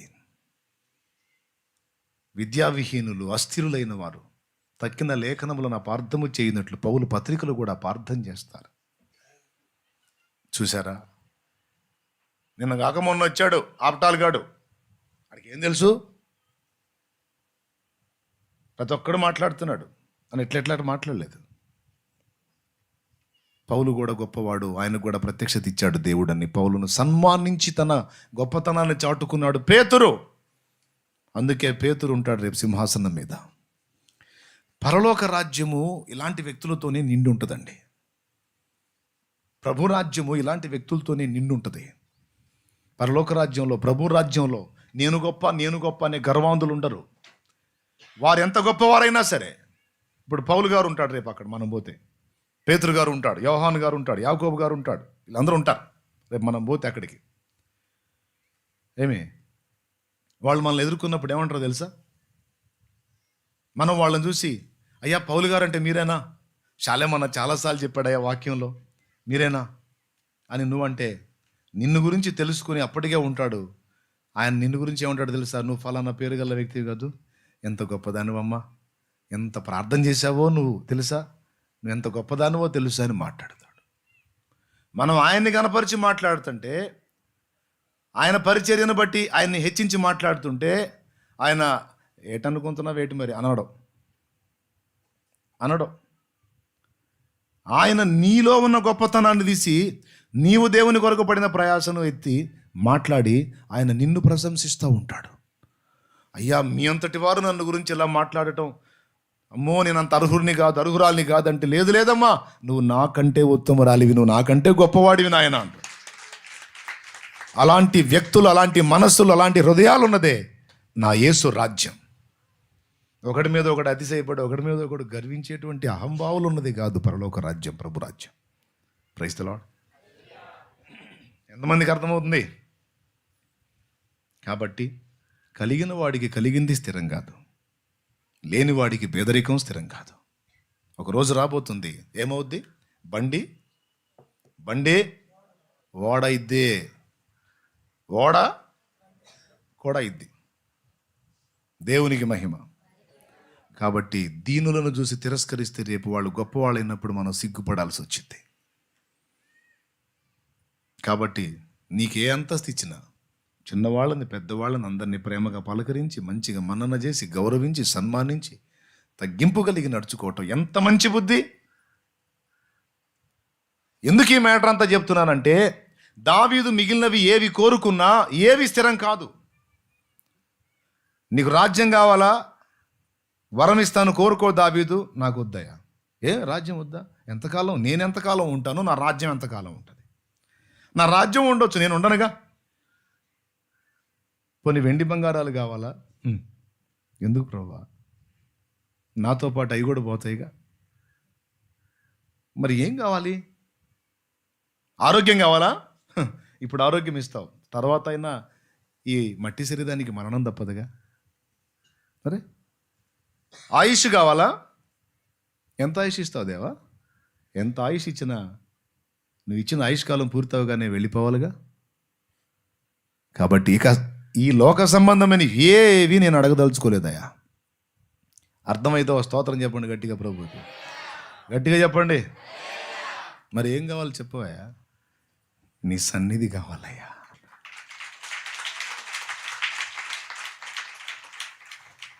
నీ పాద సన్నిధి కావాలి, నీ మందిరం కావాలి, నీ ఆలయం కావాలి, నీ ప్రాకారం కావాలి, నీ ప్రేమ నిండిన కౌగిలి కావాలి. ఎన్నెన్నో మనోహర దృశ్యాలు చూచిన అంత మాయయ్యా, ఎన్నెన్నో మనోహర దృశ్యాలు చూచిన అంత మాయయ్యా. జలమా జీవ జలమా, జలమా జీవ జలమా, నీ నదిలో అనుదినము నన్ను ముంచుమా, నీ నదిలో అనుదినము నన్ను ముంచుమా నీ సన్నిధే పెన్నిది దేవా, నీ సన్నిధే పెన్నిది దేవా. పరుగున వచ్చా నిన్ను చూడాలని, పరుగున వచ్చా నిన్ను చూడాలని, స్వరమినాలని నీ స్వరమినాలని. నా పాపం భరింప మోసావు సిలువ, మహోన్నతం నీ ప్రేమ. నా పాపం భరింప మోసావు సిలువ, మహోన్నతం నీ ప్రేమ.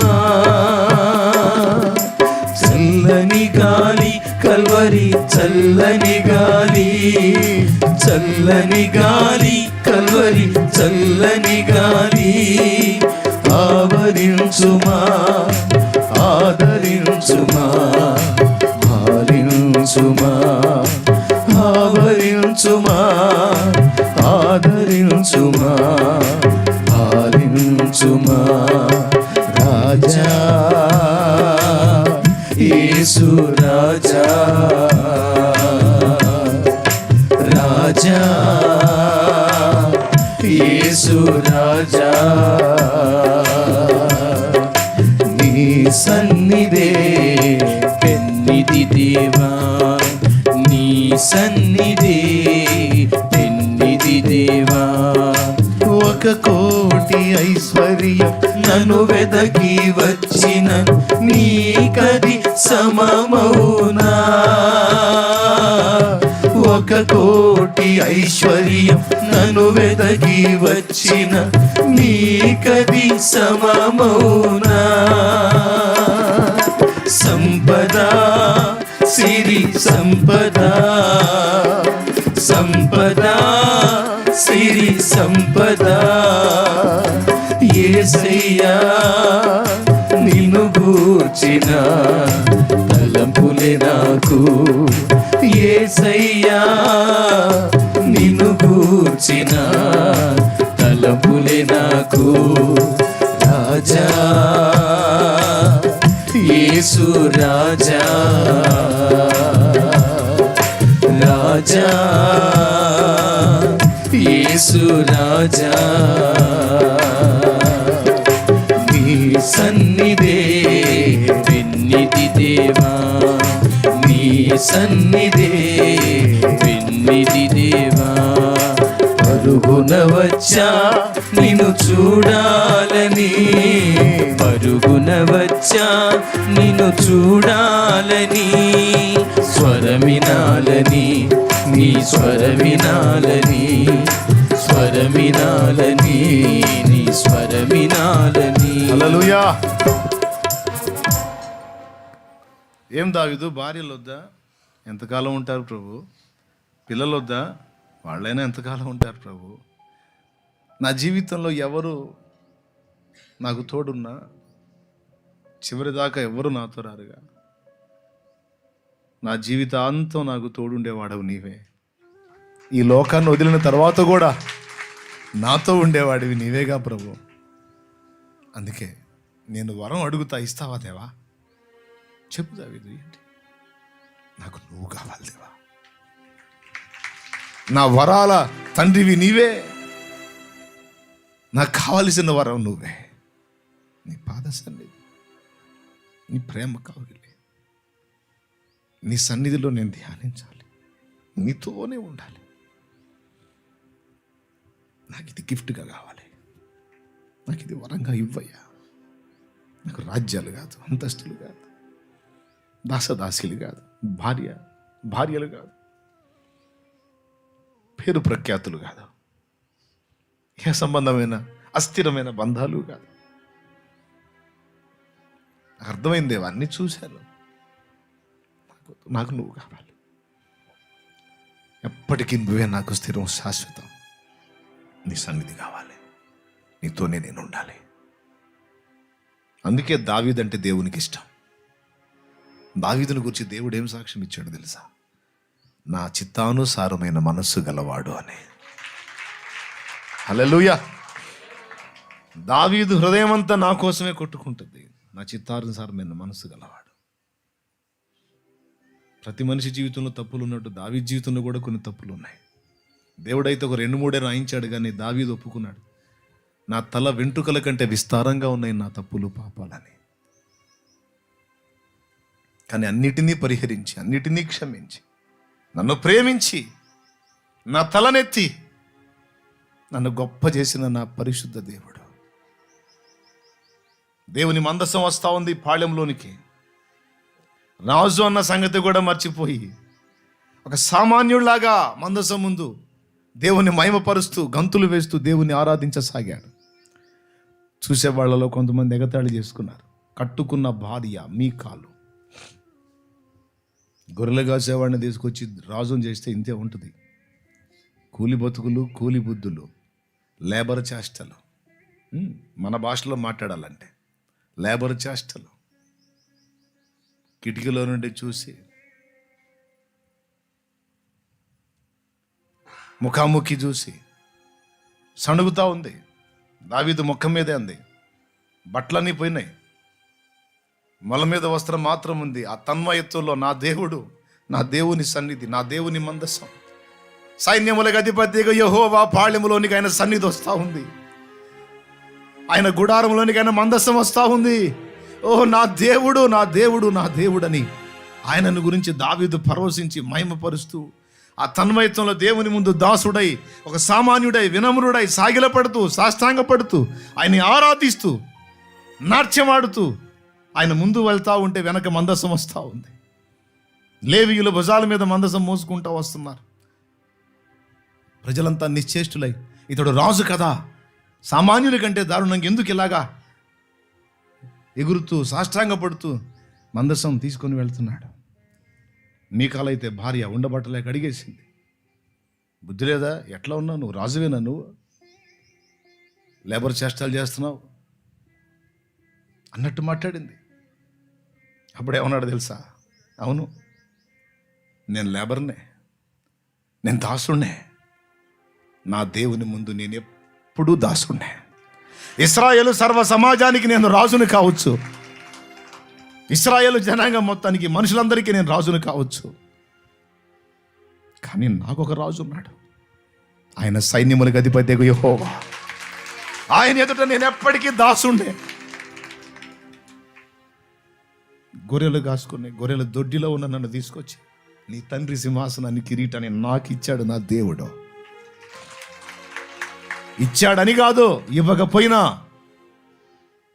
ఆయన ఎప్పటికీ నాకు రాజే, నేను ఎప్పటికీ ఆయన దాసుండే. మీ కాళ్ళు నన్ను ఎగతాళి చేస్తావు, చేసుకో. నీలాంటి మనిషి ఒక మాట అంటే నాకేం చిల్లులు పడతాయా? నీలాంటి వాళ్ళు 100 మంది అంటే నాకేమైంది?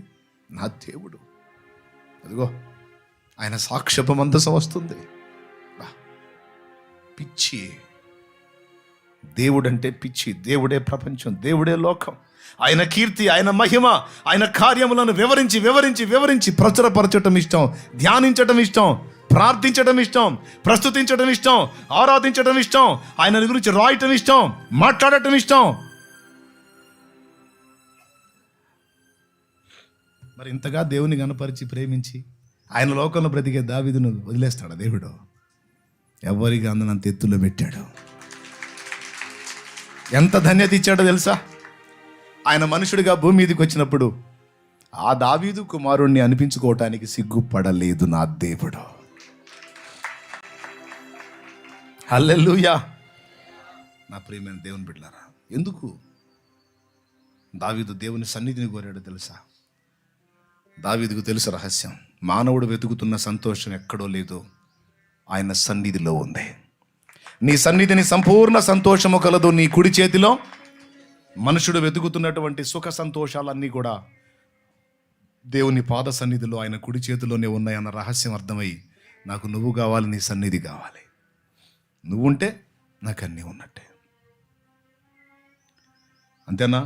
నా మందిరములో వారిని ఆనందింపజేసేదను అన్నాడు దేవుడు. దేవుని మందిరంలో ఆనందం ఉంది. అంతేనా? దేవుని మందిరానికి హిజ్కియా వెళ్ళి, శత్రువులు ఇలా అంటున్నారు ప్రభువా, నన్ను భయపెడుతున్నారని దేవుని సన్నిధికి వెళ్ళి శత్రువులు పంపించిన భయం గొలిపే లేఖను దేవుని సముఖంలో చదివినప్పుడు యెహోవా దూత బయలుదేరి అష్షూరు వారి దండు పాళెములో మొదలు పెడితే 1,80,000 కంటే ఎక్కువ మందిని హతము చేశాడు. యెహోవా సన్నిధిలో దేవుని మందిరములో శత్రువులలో నుండి విడుదల ఉంది. శత్రువుల నుండి విడుదల ఉంది. నిన్ను తరిమే శత్రువులు ఏవైతే ఉన్నాయో వాటన్నిటి నుంచి విడిపించగల శక్తి దేవుని సన్నిధి, ఆయన ముఖ దర్శనం, ఆయన పాద పీఠం. హల్లెలూయా. ఎందుకు మనకు సన్నిధి? ఎందుకు మందిరం? ఇంకా ఏమేమి ఉన్నాయి? మీరు ధ్యానించుకోండి. దేవుని మందిరంలో ఏమేమి ఉన్నాయో. మనుషుడు వెతుకుతున్న సమస్తము ఆయన సన్నిధిలో, ఆయన పాదాల దగ్గర ఉన్నాయి. నా ప్రియమైన దేవుని బిడ్డలారా, ఏం కోరాడు? ఎవరిని కోరాడు దావీదు? ఒక్క వరం అడుగుతాను. ఏం వరం అడుగుతావు? అందులో 3 సంగతులు చెప్పాడు. మొట్టమొదటిది ఆయన ప్రసన్నత చూడాలి. రెండవది ఆయనను గురించి ధ్యానించాలి. మూడవది ఆయన మందిరంలో చిరకాలము నేను ఉండాలి. ఈ ఒక చోటనా 23వ కీర్తనలో కూడా అదే అన్నాడు. 23వ కీర్తన జస్ట్ పేజీ తిప్పు. అబ్బా, నేను బ్రతుకు దినములన్నీ కృపాక్షేమములే నా వెంట వచ్చును. చిరకాలము యెహోవా మందిరములో నేను నివాసము చేసేదను. యెహోవా మందిరంలో నివాసం, యెహోవా మందిరం నాకు కావాలి, యెహోవా మందిరంలో నేను ఉండ. ఇదే పిచ్చి. ఆత్మ సంబంధి, ఆయన మనసంతా ఆయన సన్నిధి. ఈరోజు నిన్ను కూడా ఒక ప్రశ్న అడుగుతున్నా. నువ్వేం కోరుతున్నావు? నువ్వేం కోరుతున్నావు చెప్పు నాకు. దేవుడు కావాలా? దేవుడు ఇచ్చేవి కావాలా? చెప్పు. ఇక్కడ కూర్చున్న వాళ్ళలో ఇంకా నేను మారు మనసు పొందలేదన్నా, పాప క్షమాపణ నిమిత్తం బాప్తీసం పొందలేదన్నా అన్నవాళ్ళు చేతులు ఎత్తండి. ఇంకా నేను రక్షణ బాప్తీసం పొందలేదన్నవాళ్ళు చేతులు ఎత్తండి. పొందనోళ్ళు బయట కూర్చున్న వాళ్ళు కూడా, నేను ఇంకా పొందలేదన్నా బాప్తీసం, సగం కాదు సరిగా చేతులు ఎత్తండి. కొన్ని చేతులు కనపడుతున్నాయి. ఇప్పటికే నేను రక్షణ పొందానన్నా, నేను ప్రభు రక్తంలో కడగబడ్డానన్నా అన్నవాళ్ళు చేతులు ఎత్తండి. దేవునికి మహిమ. దాదాపు చాలామంది రక్షింపబడే ఉన్నారు. మీరందరూ ఇప్పుడు క్రీస్తును కలిగి ఉన్నారు. ఇప్పుడు మీ ఆస్తి అంతస్తు ఎవరో తెలుసా?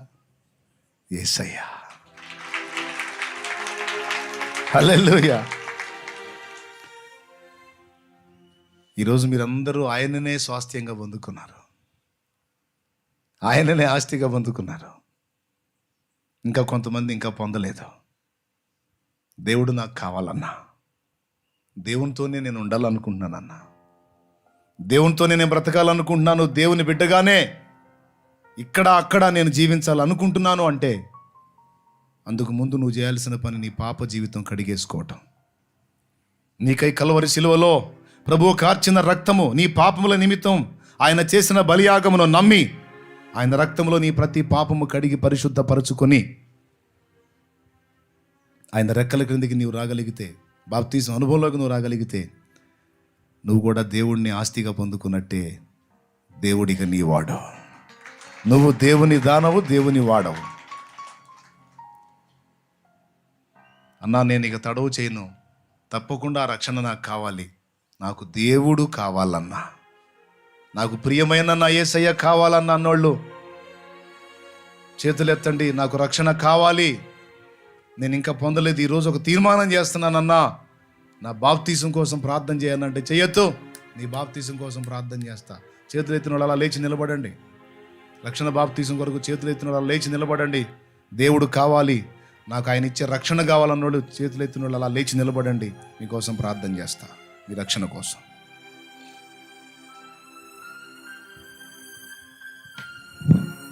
తడవ చేయొద్దు, త్వరగా.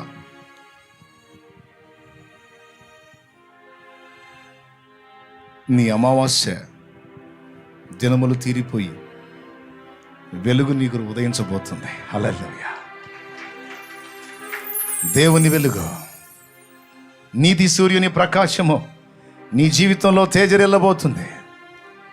అంధకారం ఆవరించిన దినములు తొలగిపోయి కన్నీళ్ళ అన్నపానాలుగా బ్రతికిన జీవితం శాపము తొలగి సమాధానకరమైన దినములు, ఆనందదాయకమైన దినములు, దేవుణ్ణి కలిగి ఉన్న దినములు నీ జీవితంలో ఇప్పుడు ప్రారంభమవుతున్నాయి.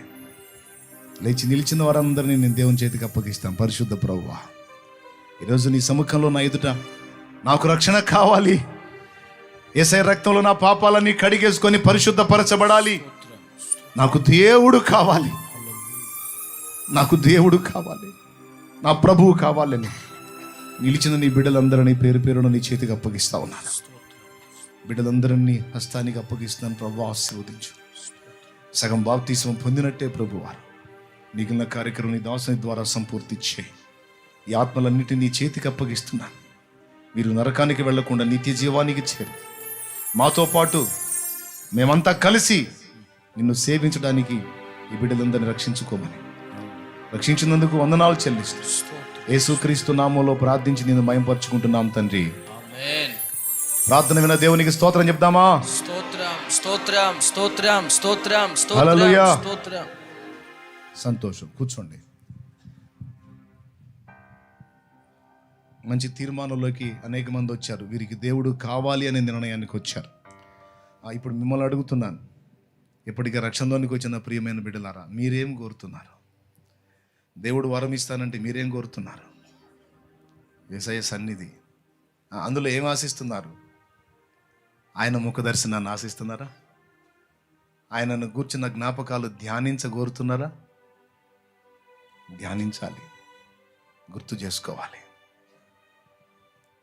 ఏ స్థితి నుంచి నిన్ను ఎక్కడికి తీసుకొచ్చాడో, ఎలా నడిపిస్తున్నాడో, నీ జీవితాన్ని ఎన్ని మలుపులు తిప్పాడో గుర్తు చేసుకొని మయంపరుచుకో, నవ్వుకో, ఏడు, మాట్లాడు, కృతజ్ఞతలు చెప్పు.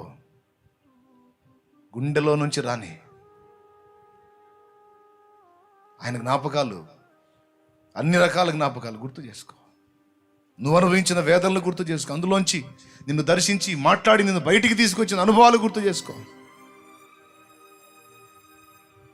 ఎప్పటికీ దేవుని ఎడల కృతజ్ఞత కలిగి ఉంటావు. అంతేకాదు, నీ కోరిక ఏ కొంచెం ఛాన్స్ వచ్చినా దేవుని సన్నిధి, దేవుని మందిరం, ఆయన సన్నిధిలో నేను నివాసం ఉండాలి. నాకు నా దేవుని సన్నిధి కావాలి. ఎప్పుడు నా సన్నిధి, నా దేవుని సన్నిధి కావాలి. ఆయనతో నేను ఉండాలి, ఆయనతో నేను నడవాలి. ఈ కోరిక కలిగి ఉండు. ఇక మిగిలిన వాటి విషయంలో నువ్వేం దేని లక్ష్య పెట్టద్దు. దావీదు ఏమన్నాడు తెలుసా? నా యుద్ధాలన్నీ ఆయనే చేశాడు అన్నాడు. దేవునికి మహిమ కలుగును కాక. ఏమండి, దావీదు రాజు పరిపాలన చేస్తున్నప్పుడు ఒక ముఖ్యమంత్రికి ఎన్ని టెన్షన్స్ ఉంటాయి, ఒక రాష్ట్రాన్ని వెళ్ళేవాడికి, అలాంటిది ఒక దేశాన్ని వెళ్ళేవాడికి ఇంకెక్కువ ప్రెషర్ ఉంటుంది, అవునా? కానీ దావీదు రోజుకు 3 సార్లు ప్రార్థన చేసి 7 సార్లు స్తుతించాడంట దేవుణ్ణి. మధ్య గ్యాపుల్లో ధర్మశాస్త్రాన్ని ధ్యానించాడు. ఇప్పుడు రాజ్య పరిపాలన ఎప్పుడు చేశాడో నాకు అర్థం కావట్లా.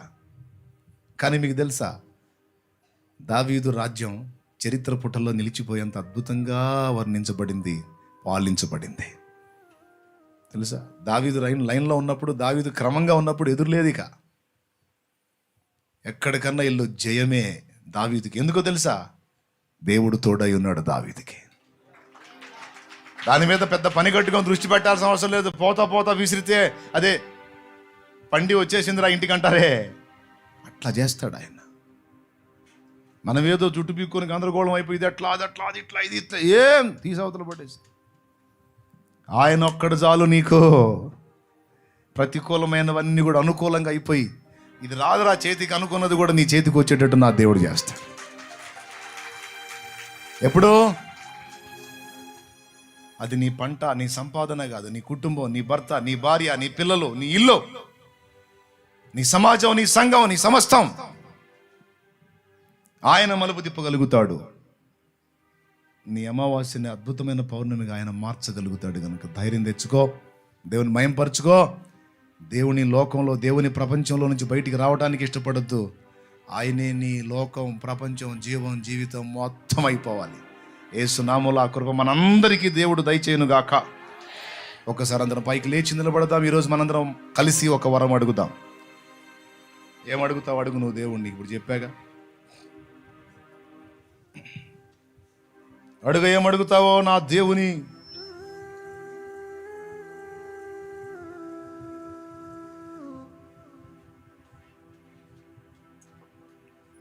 ఆయన సన్నిధి మన మధ్య ఉన్నది. ఆయన మనతో ఉన్నాడు.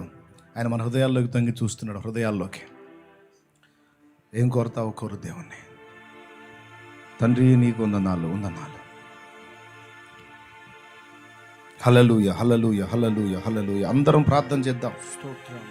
ఈరోజు నీవు మాట్లాడిన ప్రతి మాట కొరకై వందనాలు ప్రభు. నాలో కొన్ని తప్పులు ఎత్తి చూపించి మరి గద్దించావు, క్షమించు. గర్వ హృదయం, అహంభావం, లెక్కలేనితనం, తొందరపాటుతనం నాలో ఉందేమో ప్రభు, క్షమించు. నీకు వ్యతిరేకంగా పొరపడ్డానేమో, క్షమించు ప్రభు. క్షమించండి. నాకున్న అమావాస్య అనుభవాలను బట్టి కృంగిపోయి నలిగిపోయి నిన్ను తృణీకరించానేమో. నా దేవా, ఈరోజు నాకు వాగ్దానం చేశావు, అమావాస్య నాడు నీకు చీకటి కమ్మినట్లుంటే తర్వాతి రోజు నుంచి ఒక్కొక్కటి వెలిగే కదా నీకు. కాబట్టి నువ్వు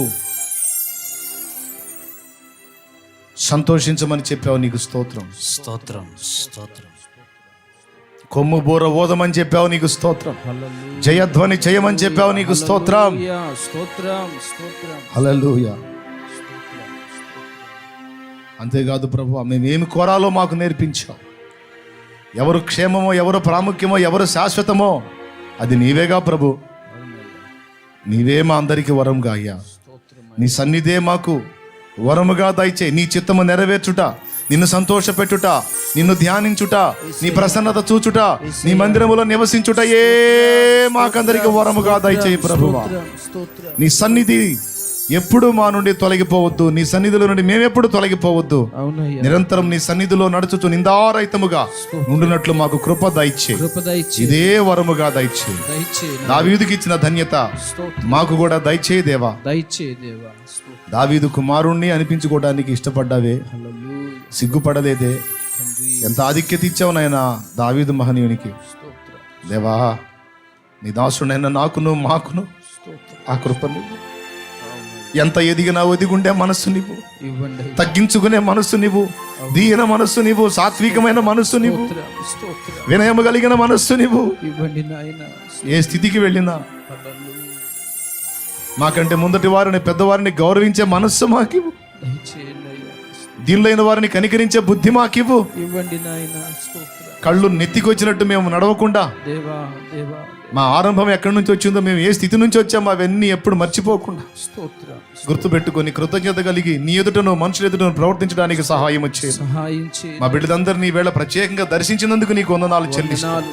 చిన్నలు, పెద్దలు, వృద్ధులు, స్త్రీలు, పురుషులు ఎంత మంది ఇక్కడ ఉన్నారు, వీరందరినీ చేతికి అప్పగిస్తూ రక్షణలోనికి వచ్చిన వారిని బట్టి వందనాలు, రక్షణ తీర్మానం చేసుకున్న వారిని బట్టి వందనాలు చెల్లిస్తున్నాను. పసిబిడ్డ మొదలు వృద్ధుల వరకు నీ కృపాక్షేమం, కాపుదల, భద్రత దయచేసి దీవించమని. ఇక్కడున్న ప్రజల కొరకు, ఇక్కడున్న ఆత్మ రక్షణ కొరకు అశువులు బాసినటువంటి మా సోదరి చందన కుటుంబాన్ని ఆదరించి వారి గొప్ప సమాధానం, వారు కూడా ఈ కార్యమును బట్టి సంతోషించున్నట్లు సహాయం వచ్చి, ఒకవేళ మహిమలోనైనా నీ పరదేశంలో ఉన్న చందన కూడా ఈ కార్యమును తెలుసుకొని సంతోషించినట్లు కృపనివ్వయ్యా. నీకు వందనాలు చెల్లిస్తున్నాను. స్తుతి, మహిమ, ఘనత, ప్రభావం నీకే ఆరోపిస్తూ యేసు నామములో ప్రార్థించి వేడుచున్నాం తండ్రి. ఇక్కడ పరిచర్య చేసిన తమ్ముడు పేతురుని, తన భార్యని, కుటుంబాన్ని దీవించు ప్రభు. వారి ప్రతి అవసరత తీర్చు, ప్రతి అక్కర తీర్చు, సర్వ సమృద్ధినిచ్చి వారిని ఆత్మీయంగాను, ఆర్థికంగాను అన్ని విధాలా దీవించి పరిచర్య నానాటికి బలాభివృద్ధి కలిగించమని. లైవ్ ద్వారా ఎంతమంది వీక్షిస్తున్నారో, ఎవరెవరు అమావాస్య అనుభవాల్లో ఉన్నారో వారందరికీ పౌర్ణమి వెలుగు సమీపిస్తుందని చెప్పయ్యా. ధైర్యపరచయ్యా, వారిని స్వస్థపరచయ్యా, ఆదరించయ్యా. వారు కలతలు, కన్నీళ్లు, కష్టాలు, వేదనల్లో ఉంటే వారికి చెప్పు తండ్రి, కలతలు, కష్టములు స్థిరము కాదు, తప్పకుండా చేదైన అనుభవాల తర్వాత మధురమైన అనుభవాలు నీ జీవితంలో ఉన్నాయి, వస్తాయి అనేటువంటి ధైర్యం, నిరీక్షణ వారికి ఇవ్వు.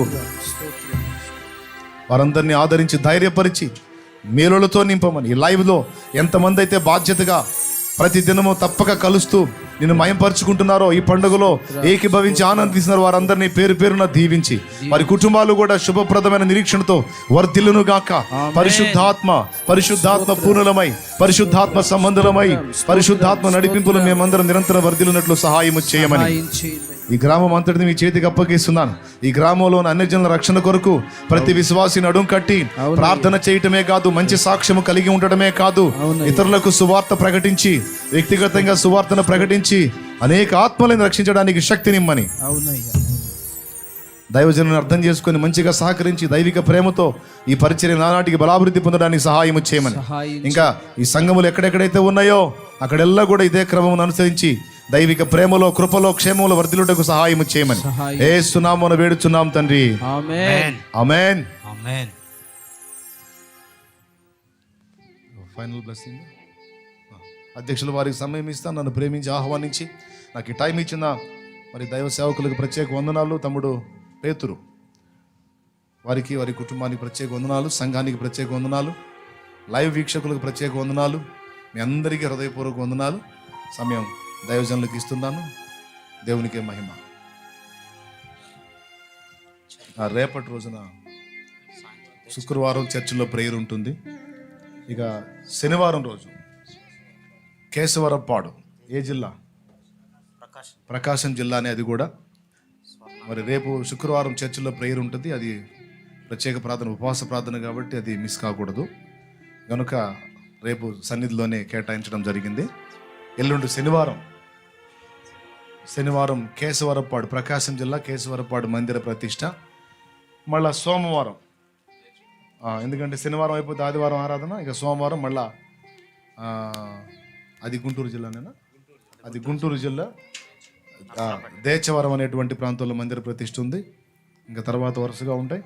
అన్నిట్లో మనం పాల్గొందాం. ఈ పండుగలు అందరం ఏకీభవించి సంతోషిద్దాం. దేవునికి మహిమ. హల్లెలూయా. సమయం దైవజనులకు ఇస్తున్నాం. వందనాలు. సర్వోన్నతుడైన తండ్రి, సర్వాధికారం కలిగినటువంటి ప్రభువా, మీకు వందనాలు, కృతజ్ఞతాస్తుతులు చెల్లిస్తున్నాం. ఈ మధ్యాహ్నపు వేళ మా హృదయాలు ఎంతో ఉల్లాసంతో ఉన్నవి నా ప్రభువా. దానికి కారణభూతుడు అయినటువంటి దేవుడు అయి ఉన్నావు. అన్యజనుల మధ్యలో ఈ పరిచయం మీరు ఏర్పాటు చేసుకుని ఆత్మల రక్షణయే ధ్యేయంగా సాగుతున్న ఈ తండ్రి సన్నిధి పరిచర్యను అంచెలంచెలుగా మీరు విస్తరింపజేస్తున్న విధానం కొరకు వందనాలు నాయన. ఇదిగో మీ దాసుని పట్ల మీ కృపను కనబరిచి మీ ఆత్మచేత నింపి ఈ దినమున కూడా ప్రభా ఈ కొల్లపూడి ప్రాంతంలో ఈ నూతన మందిర ప్రతిష్ట కార్యక్రమంలో మీ దాసుని బహుబలంగా మీరు వాడుకున్న విధానం కొరకు కృతజ్ఞతాస్తుతులు చెల్లిస్తున్నాం. ఇదిగో దావీదు ఎలాగైతే ఇదిగో ప్రభువా వరమును కోరి ఉన్నాడు, యెహోవా యొద్ద నేను ఒక వరమును కోరి తిని అన్నట్లుగా ప్రభువా దావీదు యొక్క కోరికను ప్రభువా ఈరోజు స్పష్టంగా మాకు తెలియజేసినందుకు వందనాలు చెల్లిస్తున్నాము తండ్రి. చిరకాలం నీ మందిరంలో ఉండుటకు, నీ ప్రసన్నతను చూచుటకు, నీ ఆలయంలో ధ్యానించుటకు దావీదు కోరుకొని ఉన్నాడు నా ప్రభువా. మేము కూడా అలాగనే ఆ భక్త దావీదును అనుసరించేటువంటి భక్తులుగా మా జీవితాలను తీర్చిదిద్దండి నాయన. నీ ప్రసన్నతను చూస్తూ ప్రభువా నిన్ను ధ్యానిస్తూ ఇదిగో అమావాస్య, పౌర్ణమి లాంటి అనుభవాలలో సైతం ప్రభువా నిన్ను విడువక నిన్ను హత్తుకొని బ్రతికడానికి సహాయం దయచేయండి. కీర్తనాకారుడు సెలవిచ్చినట్లుగా అమావాస్య నాడు మీ కొమ్మును పైకెత్తుడి, పౌర్ణమి నాడు బాకా ఊదుడి, ఇది యాకోబు దేవుని చట్టము అనని లేఖనంలో రాయబడినట్లుగా నా ప్రభువా మేము ఇదిగో అలాగన అమావాస్య అనుభవాలైనా పౌర్ణమి లాంటి అనుభవాలైనా నిన్ను హత్తుకొని బ్రతికేదానికి సహాయం దయచేయండి. ఇదిగో యెహోవా సన్నిధిలో సంపూర్ణ సంతోషము కలదు, ఆయన కుడి చేతిలో నిత్య సుఖములు కలవు అన్నట్లుగా నిత్యము నీ సన్నిధిని ప్రేమిస్తూ, నీ సన్నిధిని కోరుకుంటూ, నీ సన్నిధిని వెతుకుతూ మా జీవితాలు నడవడానికి సహాయం మీరు దయచేయండి. మీ కృతజ్ఞతలు నాయన. మరి గడిచిన దినాలుగా క్రమంగా ప్రభు మీరు ఒక్కొక్క మందిరాన్ని ప్రారంభోత్సవం జరిగించుకుంటూ వస్తున్నారు. ఇక ముందుకు జరగవలసినటువంటి మందిర ప్రారంభోత్సవాలన్నింటినీ కూడా చక్కగా మీరు జరిగించండి. మీ దాసునికి మంచి ఆరోగ్యం మీరు కలిగించండి, క్షేమమును దయచేయండి, ప్రయాణాల్లో తోడైనండి, భద్రత కలిగించండి నా ప్రభువ. వ్యతిరేకంగా ఉన్నటువంటి ప్రతి దురాత్మ, అంధకార దుష్టుని చీకశక్తుల ప్రభావం అంతటిని కూడా మీరు బంధించండి.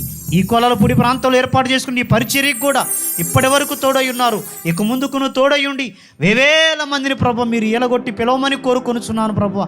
సమస్త అన్యజనులు దీనిలోనికి ప్రవాహం వలె వచ్చేదరని మీరు చేసిన వాగ్దానమును మీరు నెరవేర్చి సహాయం మీరు దయచేయండి నా ప్రభువ.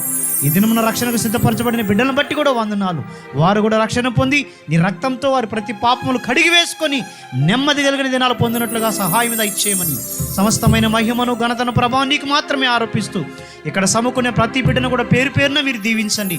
వారి వ్యక్తిగత కుటుంబ జీవితాలు వారు ఎదుర్కొన్న ప్రతి సమస్య, ప్రతి శోధన, ప్రతి ఇబ్బందిని కొట్టివేసి వారి అమావాస్య లాంటి అనుభవాలను పౌర్ణమిలాగా మీరు మార్చి సహాయం దయచేసి మీరు మాత్రమే మహిమ పొందమని వచ్చేటప్పుడు తోడై ఉన్నాం. తిరుగు ప్రయాణంలో ప్రతి ఒక్క బిడ్డ కూడా తోడయ్యుండి క్షేమకరంగా ప్రతి ఒక్కరిని గృహాలకు నడిపించి ముందున్న కార్యక్రమాలు కూడా ఆశీర్వాదకరంగా జరిగించమని యేసుక్రీస్తు సర్వశక్తి కలిగిన నామములో ప్రార్థించి వేడుకొనుచున్నాము తండ్రి, ఆమేన్. మన తండ్రి అనే దేవుని ప్రేమ, ఆయన ప్రియ కుమారుడును లోకరక్షకుడిని యేసుక్రీస్తు వారి కృప, పరిశుద్ధాత్మ దేవుని యొక్క సన్నిధి, సహాయ సహవాసములు సమకూడిన మనకును సార్వత్రిక సంఘం అంతటికి నీ తోడయ్యుండి ఆ త్రియేక దేవుడు ఈ పరిచర్యను ఇంకను వృద్ధి పొందించునుగాక. తన దాసులకు తోడయ్యుండి కృప వెంబడి కృపను దేవుడు కనపరచునుగాక. ఆమేన్. ఈ పరిచర్ను దేవుడు విస్తరింపజేయునుగాక. ఆమేన్.